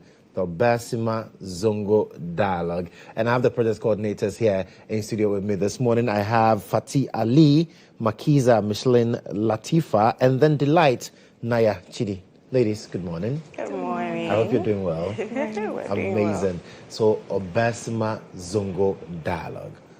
What is it about? Who do you want to start with? Even if we can start with Okay, so then I guess I have the floor then. Yes, so, Obasima Zongo dialogue is actually a part of an entire project, which is the Obasima foundation. Is under the auspices of the Obasima Foundation. Right. Annually, we hold summits. And we have been in existence for the past 6 years, since 2019, bringing together women from all walks of life across the country to have conversations that border around, providing a platform for women to excel no matter where they find themselves. Because we do know the issues surrounding the development of women and so on. So this year, we're introducing something new, something unique, just like you said, and something different, which is the Obasima Zongo dialogue. Right. And that is a conversation that is going to be had, with ladies, youth advocates, and mostly people from the Zongo communities, because we find that it's very important and essential to have conversations from that side as well. Because half of the times when we have these conversations, sometimes we don't look at the people that are from that side. Myself, I'm a Zongo girl, Fatih as well. And there are so many things that's, based on where we come from, restricts us or pulls us back and stops us from achieving our full potential. This year, we're saying that we're going to have all those difficult conversations because it's very essential for us as women to have a community. And that community is the Obasima Foundation and the Obasima Summit and now the Obasima Zongo Dialogue. It's very important for us to have that community where we can talk about the things that are very dear to our hearts, the things that, prevent us from excelling in any space we find ourselves. And this is actually the biggest women empowerment summit in Ghana at the moment. So that we have this alone is an indication of, how passionate we are about this. So now, you talk about the specialty this time around that has to center on Zongo. And you both say you're from the Zongo community. I wish I could say some, but I can't say some. But then she mentioned something, the difficult conversations. That's what you're looking at having. So what should participants or people who are listening or watching us this morning expect from that dialogue? Yes, we are going to be having transformative conversations. Like she said, difficult conversations. If you know the Zongo communities, you know that we are a bit restricted. We have certain rules we have to follow, certain code of conduct. And so most of the girls are timid because you are taught to be. And mostly the lifestyle of a Zongo girl is, right after high school. Even high school is a stretch. So when you get to go to high school, even after high school, you're getting married. And even the ones that manage to go to the uni, it's still the same thing. Just go to school, get a husband. They keep telling you that, a husband is your dignity. That is what you want to do. So even when you have potentials, even when you have dreams, it sort of diminishes. When you engage the Zongo girls, I've had one-on-one because, these are my people. I grew up with them. You realize that we have dreams. We have ambitions. We have potentials. But how to unlock it is the problem. What to do, where to go, how to even start is the problem. And that is why Obasima is here. That is why we want to have these conversations. I say I am an epitome of empowerment. I am here because of empowerment. I was just a regular girl in Kaswa. I grew up in Kaswa. Okay. But I knew that, I did not want the same thing. I did not want that life that you just go to school and get married. That's boring. I don't want to do just that. I knew that. It's boring. No, but, I wanted more. Right. But I didn't know what to start with or who to talk to. I managed to come to GIG, and then I attended Obasima in, I think, 2022 at UG, University of Ghana. And that was where, something sparked in me because you are seeing women do this. And this time, even veiled women hijabis like myself, Muslim women, and then it hits close to home because, these are not aliens. These are people that grew up in the same communities like you, and they've been able to do it. So that is why we are having this bold conversations. Interesting. Now let me come to you. From all that we've seen, what makes Obasima different in terms of empowering young girls and women to achieve their potentials? Well, most seminars that happen here in Ghana, when you go for the seminars, you see people standing on a podium or on a platform and talking to people, sharing their life experience. But when it comes to Obasima Summit, we bring people close to us. We bring them close. We have conversations. We sit you down. They talk to you. You ask all the questions that you need to ask. How did you get here? What happened? What are the challenges? How are you breaking barriers? So the difference is that we bring you close to the people, in the industrious people. We bring you close to them. You have one-on-one conversations. So that's not just like a lecture. No, it's not just like a lecture. You don't just says things without taking feedback. Yes, no feedback. With Obasima, we take feedback. It's very important to us. We have to know what you are going through. We have to know your problems. We have to know where your direction is, so that if you want to get into politics, we'll bring somebody in the political space to talk to you. Do this is how you get here. This is how I get here. To share their experiences and stories. Then you get inspired. You get empowered to move forward. So that's the difference. We don't just go sit there and talk, then you listen. That's why we have like the Zongo dialogue. We go to the markets. We have campus tours. So we do this many things within the project before we do the main summits where everybody else come and listen to people. So yes, that's the difference in there. So let me chip in the fact that, it's not just a summit. It's actually an entire project. And Fati is one of the proud products that we have from the Obasima Summit. One of the initiatives that we have is actually a mentorship program. So we have the Obasima Academy, which has been in existence for the past 2 years. Also a project that we have undertaken. Our executive director, Maprat, is very passionate about seeing young women actually excel in any field they find themselves in. So we started with a campus store, and we realized that some of these ladies are just so tired of coming to listen to a lecture all the time.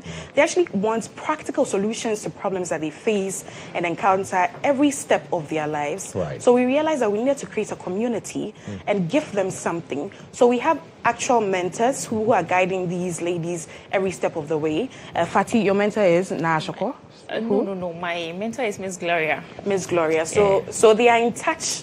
The ladies in Obasima Academy are in touch with these mentors who are helping them every step of the way. Started with a campus store, and even with our main summits, every year we make sure we do a mini mentorship session where you get to, have one-on-one conversations with your mentor. We have the likes of Naashoko, Caroline, Zaneto Ajaman Rollins. We have all these amazing women, Petra, Abba Samoa, Baba Kofi, Mahogany Consult. Maprat herself is actually a mentor to all of these women, and we are all proud Obasima babies. We've been going 6 years and counting. So it's so exciting. There's so much to talk about. I don't know about the time. I know. We need to do like an extended version of this conversation. We need to. When is it happening though? Anybody wants to take that? For the Zongo dialogue, yes. It's happening on 29 May. That's next week at the Kanda National Mosque. After that, we have the campus tour, which is happening on 13th June at Negashi Auditorium at the University of Ghana. Then we have the market storm, which would also happen in August. Then our main summit, which would happen in October. Okay. But let's enter on the Zongo dialogue, which is happening on the 29th at the Kanda National Mosque. What time is it starting? So it's starting at 9 a.m. And I want to talk briefly about the speakers that we have for that event. I was coming right to that. Making me so excited. I can't wait to talk about them. We have fantastic women. Given the fact that this is a conversation that borders around the Zongo communities, it's good to have people that these young ladies can relate to. People who can share stories coming from the Zongo communities. And we have on the list Shamima Muslim. She's Deputy Presidential Spokesperson. And who the It's girl. The It's girl today. So who wouldn't want to listen to Shamima, especially given where she's come from, journalism through to where she is today. We also have Honorable Fatih Abubakar. She's former Minister of Information. Yeah. Amazing, amazing, amazing. We also have Auntie JB. I like to call her Auntie JB, Joyce Bawa Mokhtari herself, Special Aide to the President. She's going to be there as well. And then we have Tracy Owusuado. I think a lot of people know her as Tracy Success, right? Yes, right. So she also does a lot when it comes to reaching out to young ladies. She has a Brave Foundation, so she's bringing that experience on board as well. So amazing, amazing, amazing conversations. I'm looking at the speakers, and I'm seeing traits of Zongo running through them here and there. So it's very targeted. You're specific. You know what you want to achieve specifically. So who qualifies to be there, and how do people get to be a part of it? You want to take that, or should I go ahead? All right. Anybody can come for Obasma Summit. We are not limiting anybody. We are not limited in terms of age group, or if you are not a Zongo girl and you want to come and learn from these people, you can come, and it's absolutely free. Oh, and it's free. Yes, it's You've free. lined up all these top people, and it's free. Yeah, it's free, and we are refreshing you on top of it. So we are giving you drinks from McBerry. We are giving you Brenner mineral water. And of course, we are giving you Bigo, all from Trillium Company. So we are refreshing you for free. And you are coming to listen to these amazing women for free. And you are not paying anything, nothing. Just come looking completely good. Free. Completely free. Just come and with be free impacted. food. Just come and get impacted. Not today. Free food. Right. So you just have to come, just look good, and just show up and learn one or two things from these people. Do we need to register? Okay. Yes. When you get there, we'll take all But your there's details. actually a Google form that we are circulating, we are sending around to everybody. But if you haven't even registered, it's okay to just show up at the Kanda Mox on that day. Just on make the sure, 29th of May, 9 a.m. Please be on time. Just make sure you're coming with a pen and a paper. We just want to see you ready to put some notes on your paper and take home with you. So it's very important to us that you show up on the 29th. Even if you're not a Zongo girl, if you're not a Muslim, it's okay to show up, because even in our Zongo can people like me show up? Yes. Why because not? You're actually looking for asking. people like you, he or she. Yes. Because listen, the conversation about gender is not a conversation that excludes the boys and the men. What Obasama is doing is calling for a reorientation of the next generation of boys and girls. Half of the time, when we're coming here, I was quite concerned about having a male host, because half of the times when you encounter male hosts, they think that it's a gender war. It's a war against the men, but that's not the situation. I am a girl dad. I have 4 daughters and a wife and 1 wife. You know, even beyond I that, live with them. even beyond that, the conversation really is about the systems that keeps oppressing women and young girls like us. That tells us that we can't achieve, we can't do, we can't be. Today, we have Her Excellency Professor Nana Jane Opoku-Adjuan. She's a proud patriot of the Obasama Summit. She's been with us every step of the way. In 2019, she was a speaker. In 2021, I had the opportunity to moderate that summit. She was a speaker as well. And, you know, she's supporting us every step of the way. And we're happy to see that she is in the portfolio that she is in today. Because she is other women like us and other young girls who see her and know that it is possible. No, not that it's possible. But it is possible anyway. But it is possible. All right, so I'll take your final words, ladies. Let me start with you. Your final words for why we should all be a part of Obasama. Yes, we've said a lot, you know, but the main thing is that Obasama is just not ordinary. It's just not like every other summit. You know, we are taking the pain to make sure that everybody is included. So please, just show up and be impacted. Show up and be impacted. Yeah. Now, I'll take your final words. Okay, so it's very important that we have all of you there. Like we said earlier on, it's not limited to just Zongo girls. Any other person can come. And we are going to start on time. It's not going to be Ghana man time. So we need you all to be there very, very early, because at 9 a.m. exactly, we are starting. So we will be expecting you all to come and have fun and learn something. And it's on the 29th. So next week. Thursday? Yes. Yes, next week Thursday at the Kanda National Mosque. Please, all of us are going there. And you see, gender talk is not just about females. It's about all of us, because we are all a big part of it. And let's go and support our women. Let's go and learn how to treat them properly and make sure that we also avail ourselves to do Charlie. We hope to see you there. We hope to see you there. I would make time and pass by after the show, God willing. So that's Fatih Makiza, and then Delight with the Obasama project, the Zongo Dialogue is one that we don't have to miss. But let's check out some birthdays. Today is the 23rd day of May 2020.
Mensah. Do make sure that you have a wonderful weekend. See you back next week.